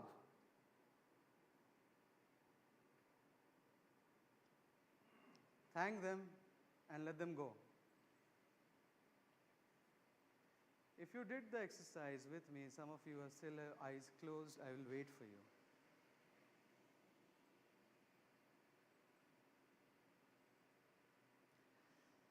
If you did this exercise, I mean, you might have some feelings later, but the reason I thought this exercise would be good is at the heart of Love All is this idea that you have to love all aspects of your own self to be able to love all.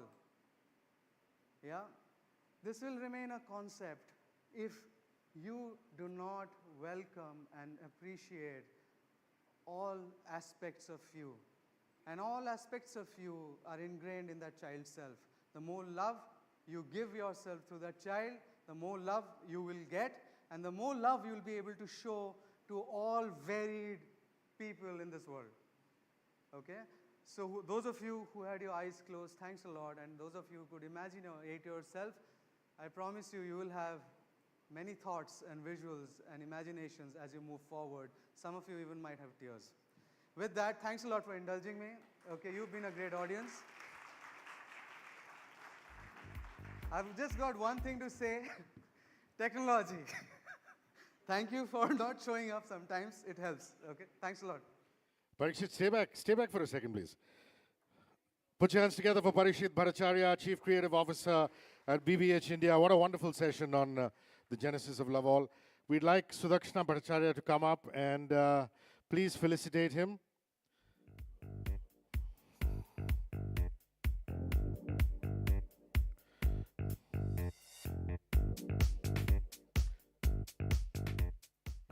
Good afternoon, and I'm back on stage again.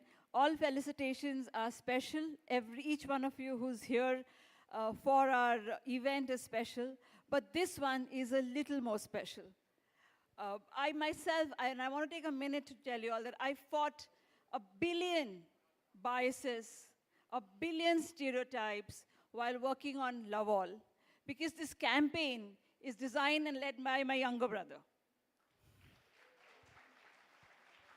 So everything that was happening, it was an emotional journey, because there are stereotypes and there are biases and there are perceptions that, oh, this is happening because it's her brother.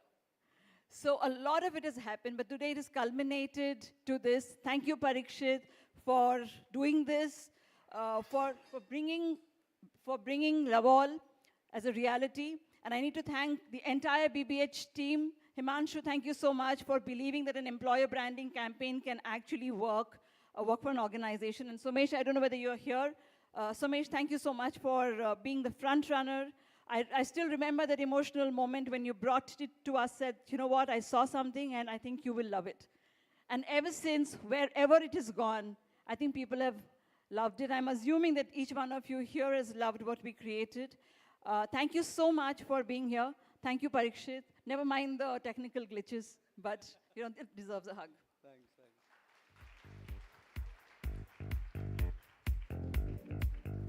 Meanwhile, Sudakshana has delivered an explosive speech. They always say it's a good omen for some glass to break.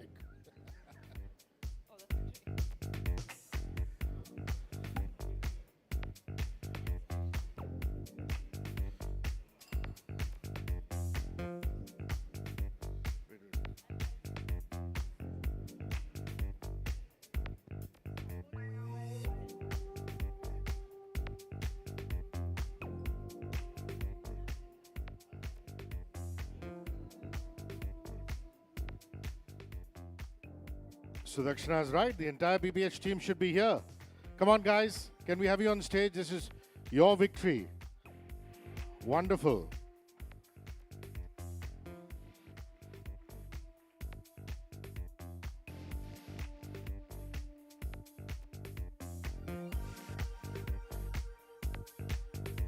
BBH India, we call them thought leader partner for Love All, the movement by HDFC ERGO. Thank you, Parikshit and team, for this truly beautiful film.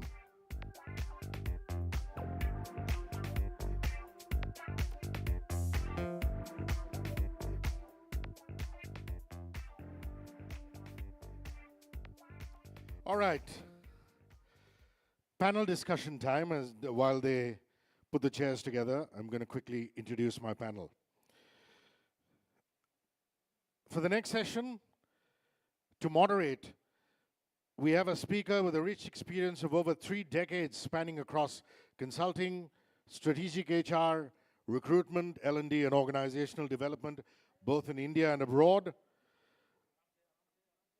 He talks about inclusion, he talks about a workplace without stereotypes, bringing all his experience into conversations. He's a globally recognized HR influencer. He's also the founder CEO of Contempo Leadership and Business Solutions, which is in the space of search, leadership consulting, HR technology, and analytics. Please welcome the CEO of Argo Links and independent director, LICAMC and MF, for a wonderful session which will culminate our panel discussions for this morning, Dr. Sanjay Muthal. Doc, yeah, thank you very much.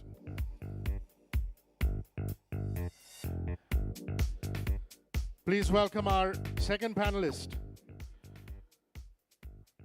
one of the most admired individuals in the DEI space. He's the founder of Atypical Advantage, India's largest livelihood platform for persons with disabilities.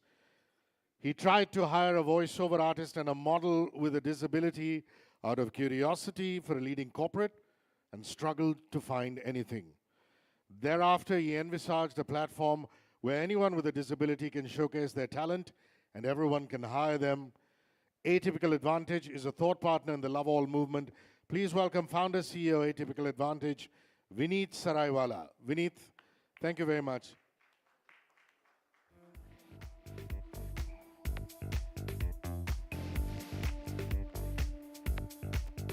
Pleased to welcome a really unique individual. All of us millennials have crushed upon her at some point of time. An Indian actress, physician, former model, the first Indian lady to win the Mrs. World title in 2001. She's the only Indian supermodel with both a medical doctor and a psychologist qualification. Please welcome Dr. Aditi Govitrikar. Thank you, Aditi, for joining us. Now we're broadly encompassing this conversation under the theme onwards and upwards. So over to Doctor to take forward this discussion. Thank you. I see some surviving souls here because hunger can overtake everything that you have. And in Maslow's hierarchy of theory of hierarchy of needs, I think somewhere hunger sits at the bottom, but now it seems to be on the top.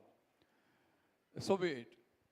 I have two wonderful people with me this afternoon, both gifted, both proven heroes in their respective fields. And therefore, I was wondering, what am I doing between these two successful people?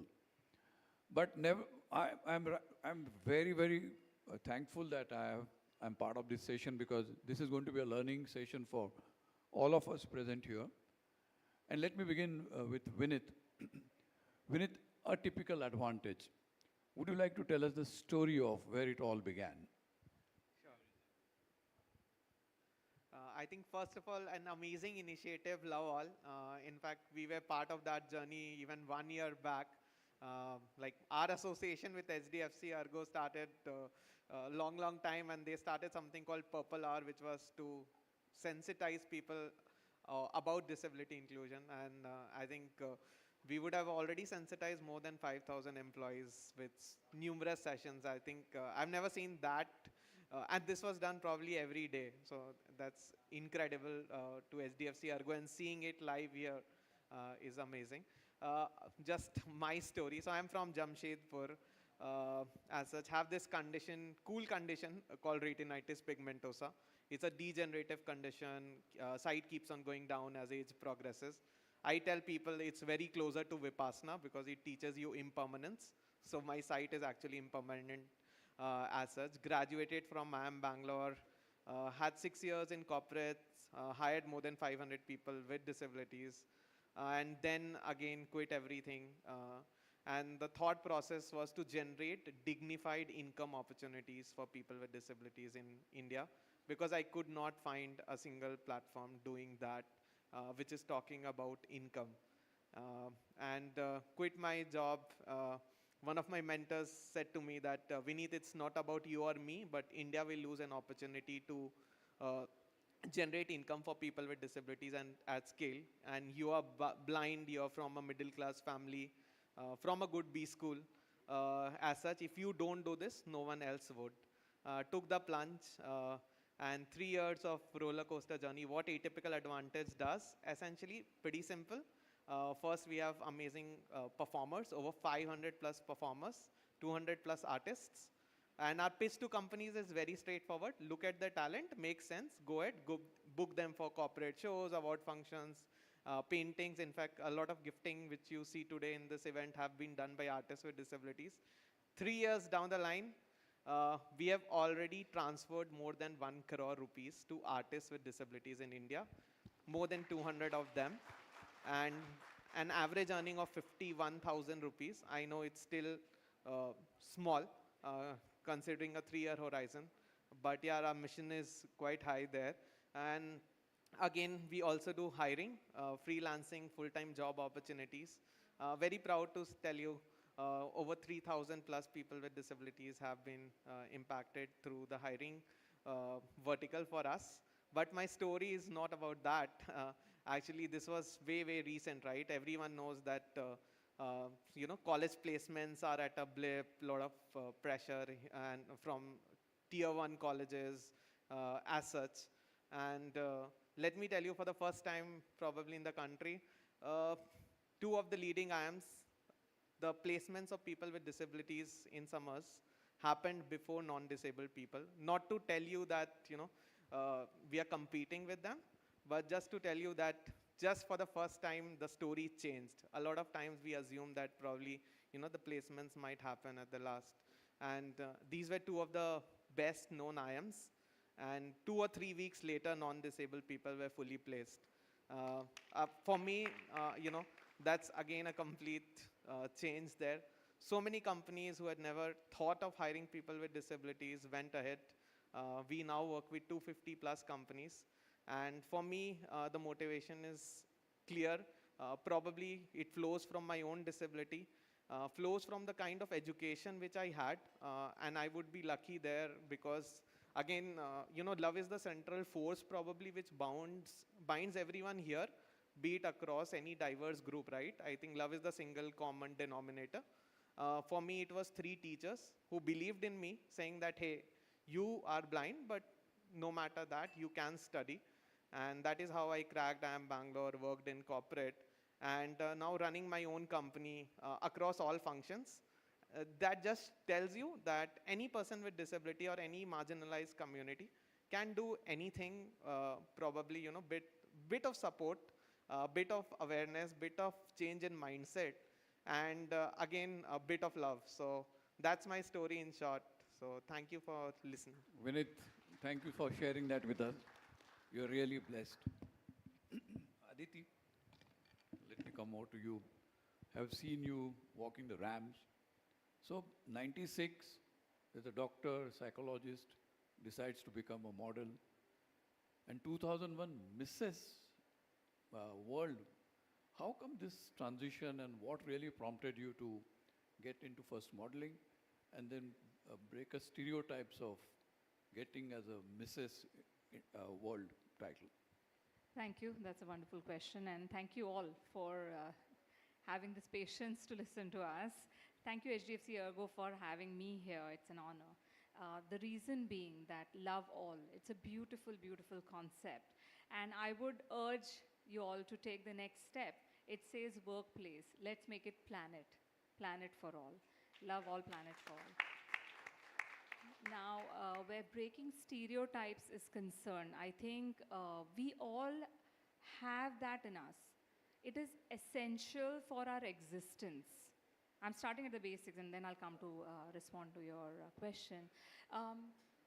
Because if we don't have stereotypes, our brain will be bombarded with pieces of information. To give you a small example, if I see a girl wearing a black skirt with a white shirt, wearing glasses with books in her hand, the image that comes to your mind is, yeah, she's probably a librarian, or she's a teacher, or a secretary. She might be an actor. She might be somebody else, she just decided to do a fancy dress competition, for example. But that is a stereotype that we conclude that, okay, this person, when we see a person, we immediately categorize that person, right? I mean, I'm sure all of you will agree with this. And it is important because, like I said, that's a sensory input. We can't have an overload, so our brain puts these stereotypes in our minds. Now, what that also means that there are biases, conscious and unconscious. And that is for later stage, of course. But coming back to your question, breaking stereotypes, I have at times done it consciously and at times unconsciously. When I decided to participate in Mrs. World, I was very angry because I decided to get married and decided to announce it to the world. At that time, if you guys remember in 2000, I'm talking about 99, 2000, girls who were in a relationship, who were married, would say we are just good friends. Nobody would accept the fact that they are married or are in a relationship. Why? Because our field, the glamour field, did not accept a woman who is married. For them, it was like, okay, शादी हो गई, अभी घर पे बैठो. Glamour field में कोई जगह नहीं है. And I'm like, why? Just because I'm married, am I losing my self of identity? Let me go and prove otherwise. Which is why when the opportunity came to me, I said, yes, I will go there. I was a mother of one at that time. My daughter was just about 1 year old. And then I got the biases when I came back. Oh, you don't look like mother of one. I'm like, where is it written that a mother of one or two is supposed to look like this? That's again a stereotype, right? When I went back to studying, and this was like 8 years back. So in 96, I was still studying to be a doctor, medical doctor. However, 8, 9 years back, I decided to go back to college to do my psychology. At that time, again, I faced these questions like, why now? At this age, what is the need to study? To an extent where my children used to say, Mama, why are you giving your exam? Give ours. So I'm like, no, that's not going to happen. So I'm constantly for breaking stereotypes in a positive manner. There are certain stereotypes that exist in us, conscious, unconscious, we have to constantly work towards them. Vinit, in your case, what are some of those difficult times that you would have had in terms of facing the biases? And what kind of compelled you, or what was that power within you that helped you to overcome that? Would you like to share a few examples? So this is a very interesting question here. Probably, I'll just tell you like some of the biases which I hold, and I broke some of those biases. In fact, very recently I was traveling on a flight, and the air hostess were treating me like, kid, like saying that, oh, could I open the food for you? I said, no, I'll open it up on my own. That was so sweet on part of the air hostess, but yeah. So the biases here for me, if you look at just my life, I've always tried to break some of this, but it comes at a huge personal cost. So for example, I've cycled more than 5,000 kilometers on a tandem bike, everywhere probably across the country. I've ran 7 half marathons, trekked a lot of places.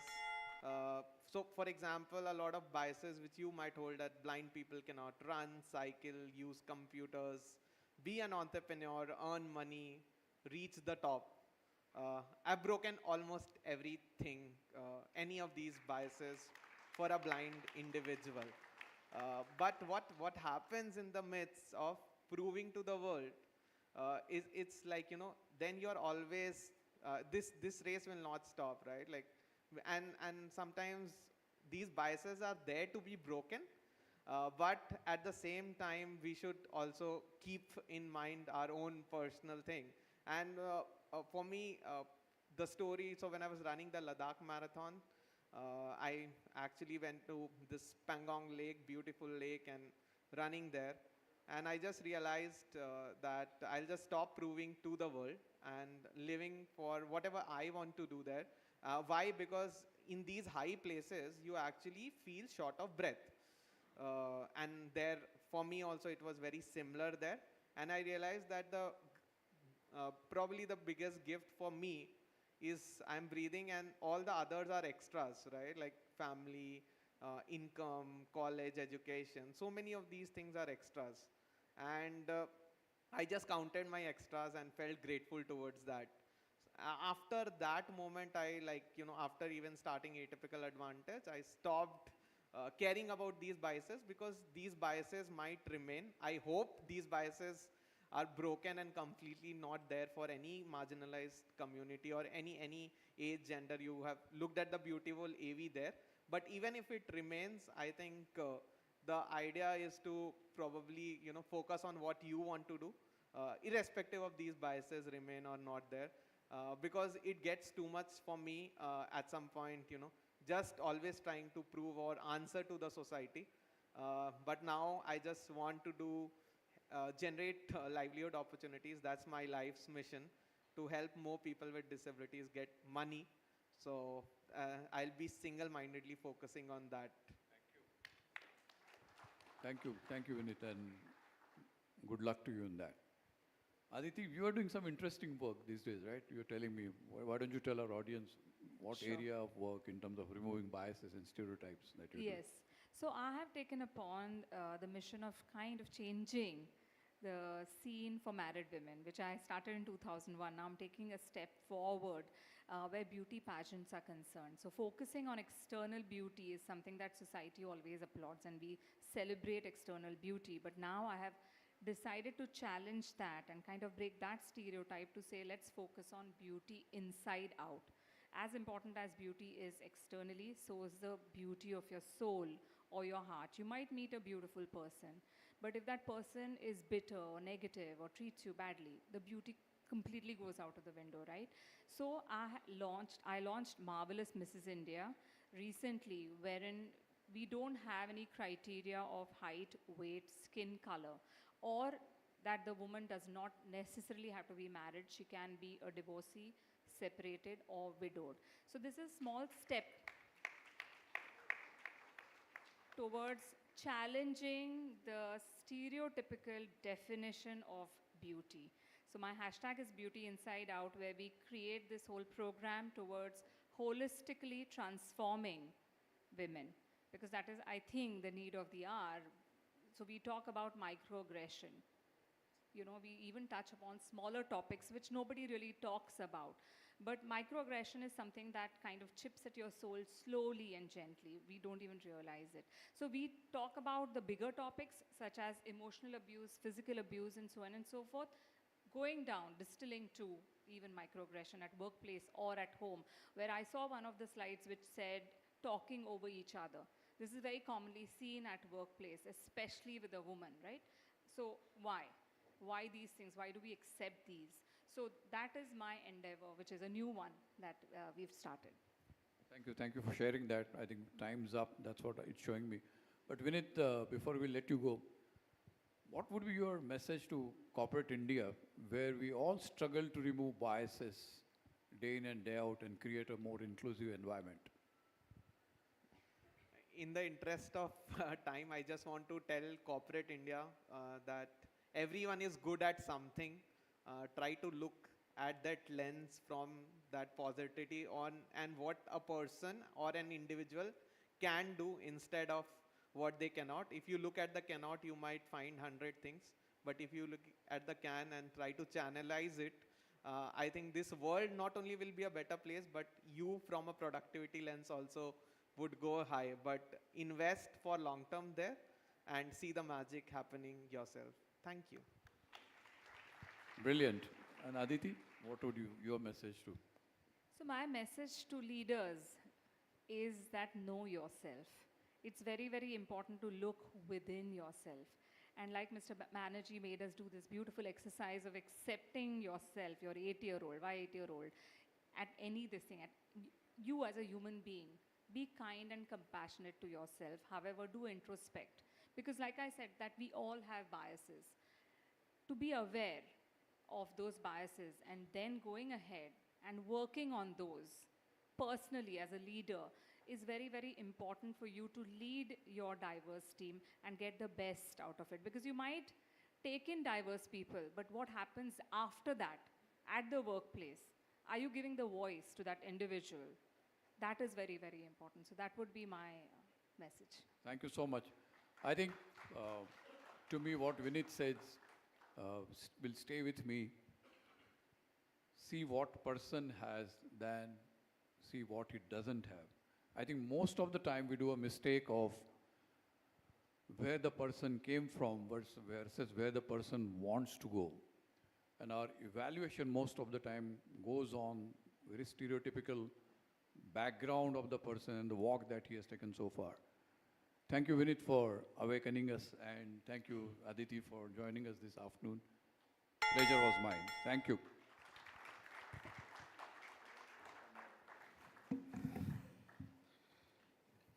Please put your hands together for Dr. Aditi Govitrikar, Dr. Sanjay Muthal, and Vineet Saraiwala.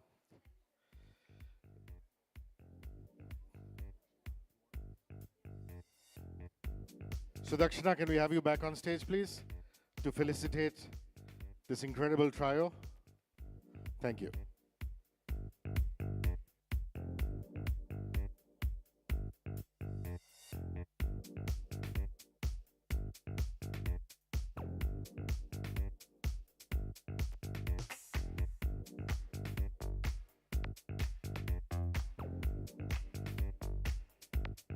Thank you, surviving audience. I just want to acknowledge Dr. Muthal for stepping in with such a short notice to do this for us. And there is something that we will have to make up for you. Thank you, Aditi. Thank you, Vineet. Thank you, surviving audience. You need to have a quick wit if you're in human resources. Now, you could view it either way, surviving the sessions or surviving hunger pangs. Either way, I leave it to you.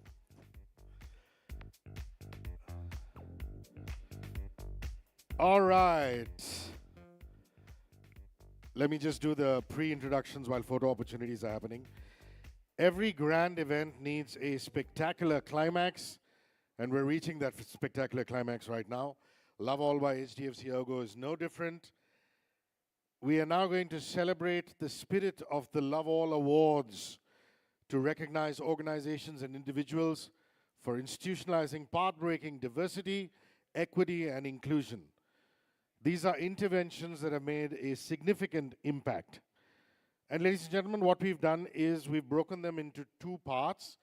One is the Organization for All Awards, and the other is the Individual for All Awards. Can we have you remove the chairs and the seats? Yes.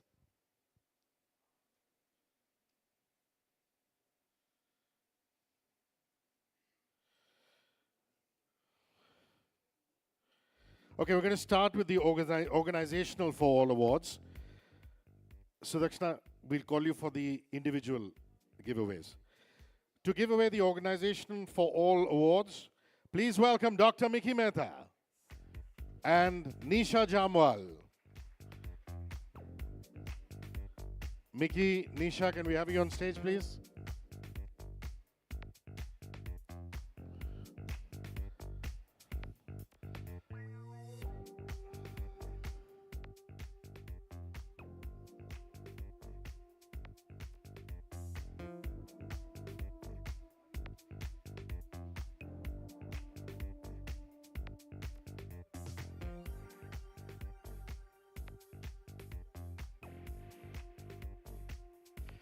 Okay, the first award is for a maternity management program called Happy Feet. And you really have to experience Happy Feet. Please put your hands together for Abbott India Limited. Any representatives from Abbott? Oh, lovely, the entire team. Wonderful, well done.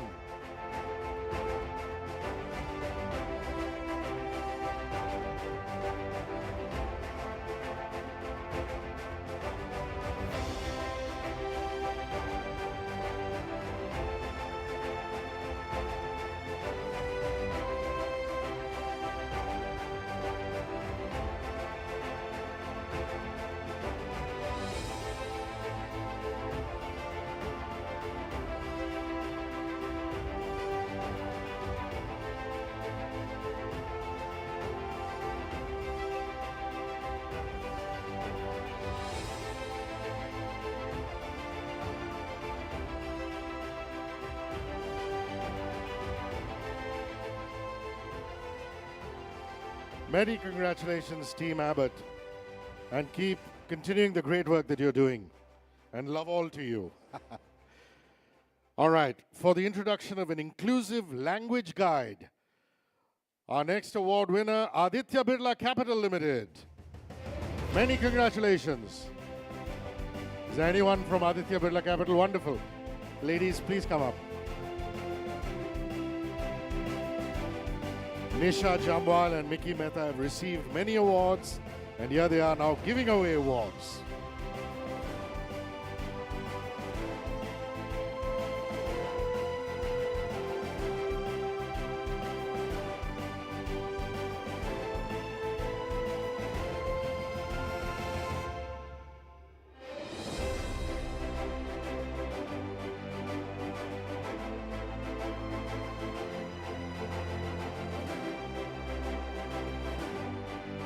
The next organization for all awards, which is part of the Love All Awards, for comprehensive hiring practices to engage with diverse talent. Many congratulations, Citibank, the Citigroup Incorporated.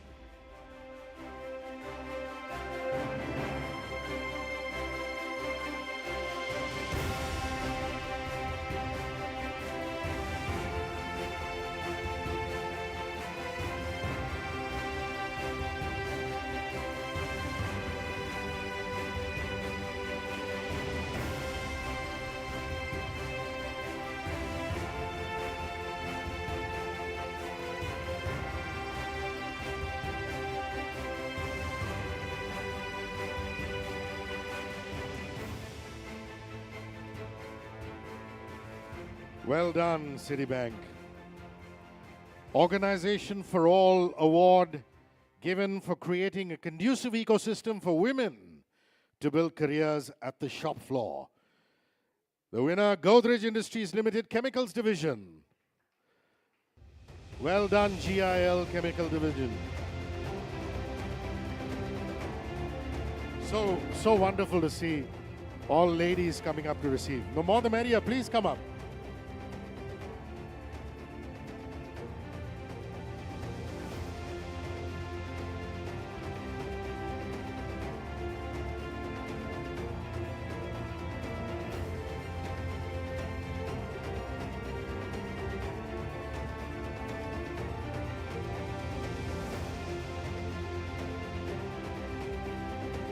Well done, Godrej Industries Limited. The final award in the Organization for All category for caregiver support programs, childcare across age groups, so important. Please put your hands together for Sony Pictures Networks India, the worthy winners of this category.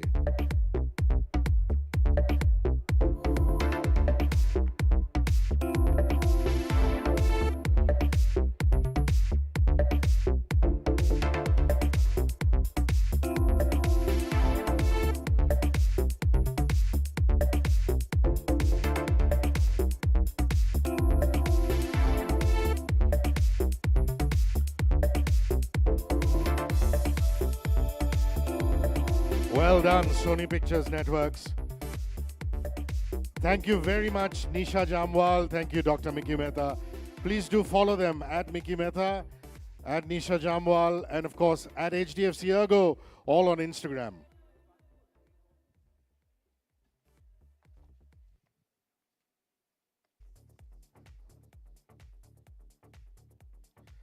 All right.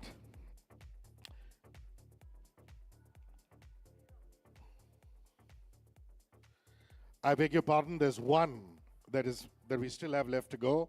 Sorry, Mix, just come back on. Nisha, sorry. Now this is for LGBTQ plus inclusion programs. Congratulations, UST. Sorry about that, UST. We saved the best for last.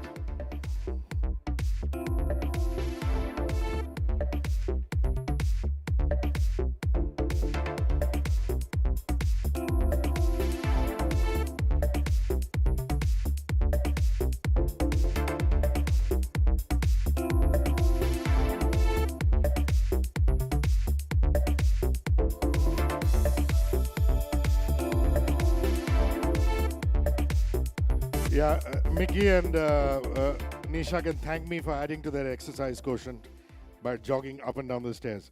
Okay, onward ho to the Individual for All Awards, that category at the Love All Awards by HDFC ERGO.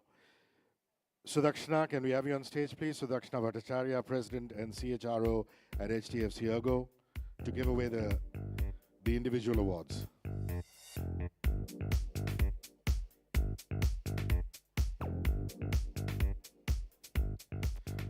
All right, this category is called Equitable All-Rounder. I love the ring of that. Whoever thought of that, such a beautiful term, phrase, Equitable All-Rounder.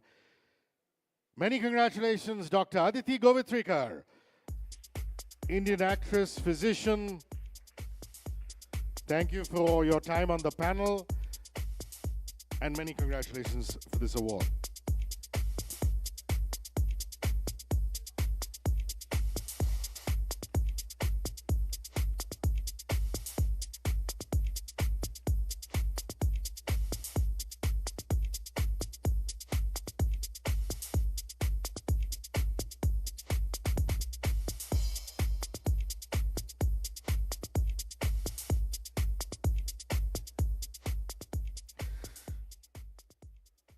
The next individual award. No, you have to stay on for all the awards, Sudakshana. Okay, sure. Dr. Sanjay Muthal, please come up. Dr. Sanjay and Mickey shall give away the next award. This one is for brand and luxury consultant, diversity role model, Nisha Jamwal.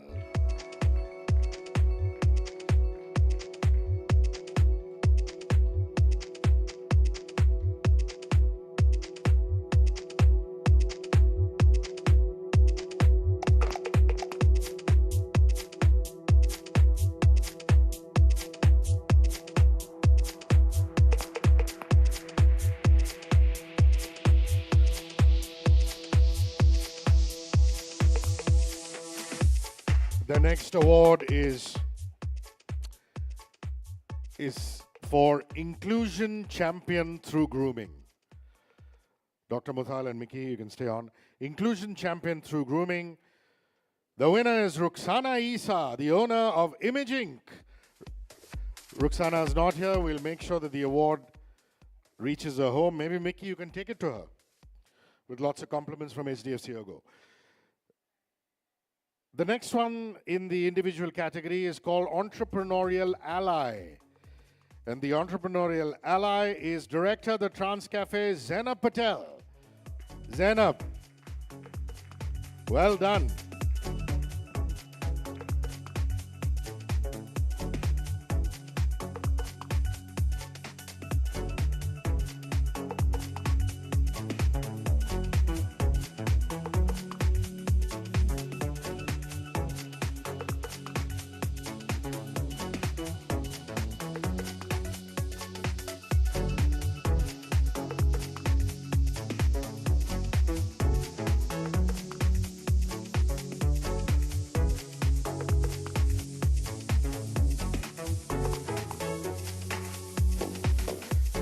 Okay, now we move on to a category that we call Internal Champions.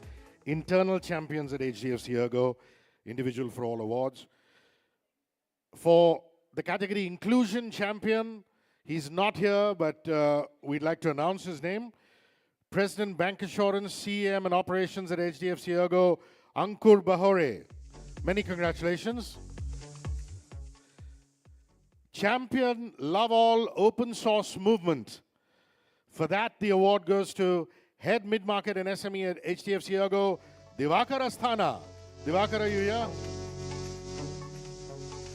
Well done, many congratulations.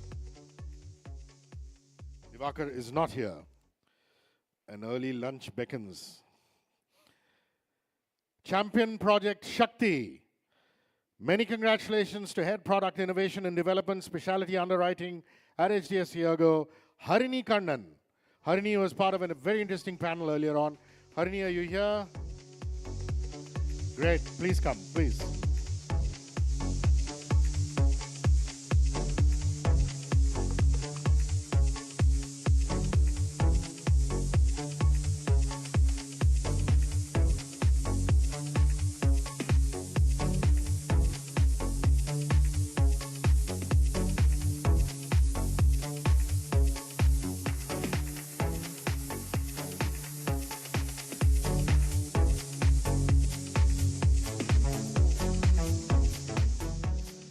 HDFC ERGO internal champions at the Love All Awards, a champion for Project Purple. Please put your hands together for Senior Vice President, CBG, Mid-Market and Agency at HDFC ERGO, Preeti Talwar. Hi Preeti, if you're here, please come up.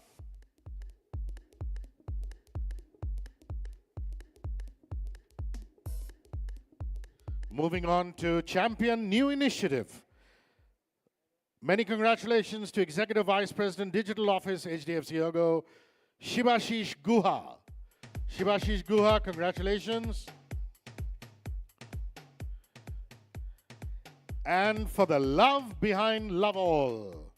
Oh, Shibashish is here. Come on, Shibashish. Good sprint.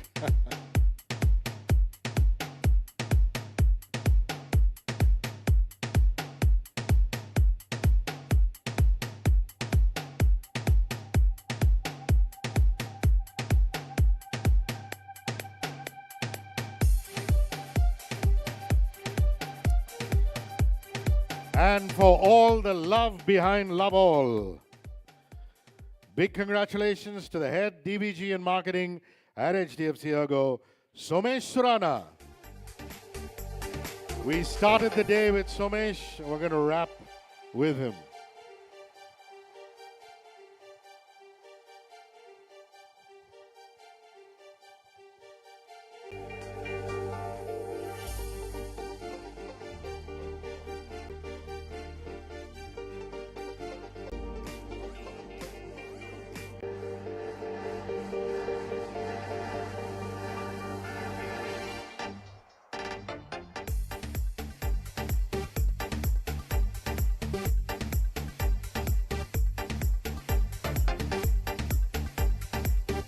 Well deserved for Somesh there.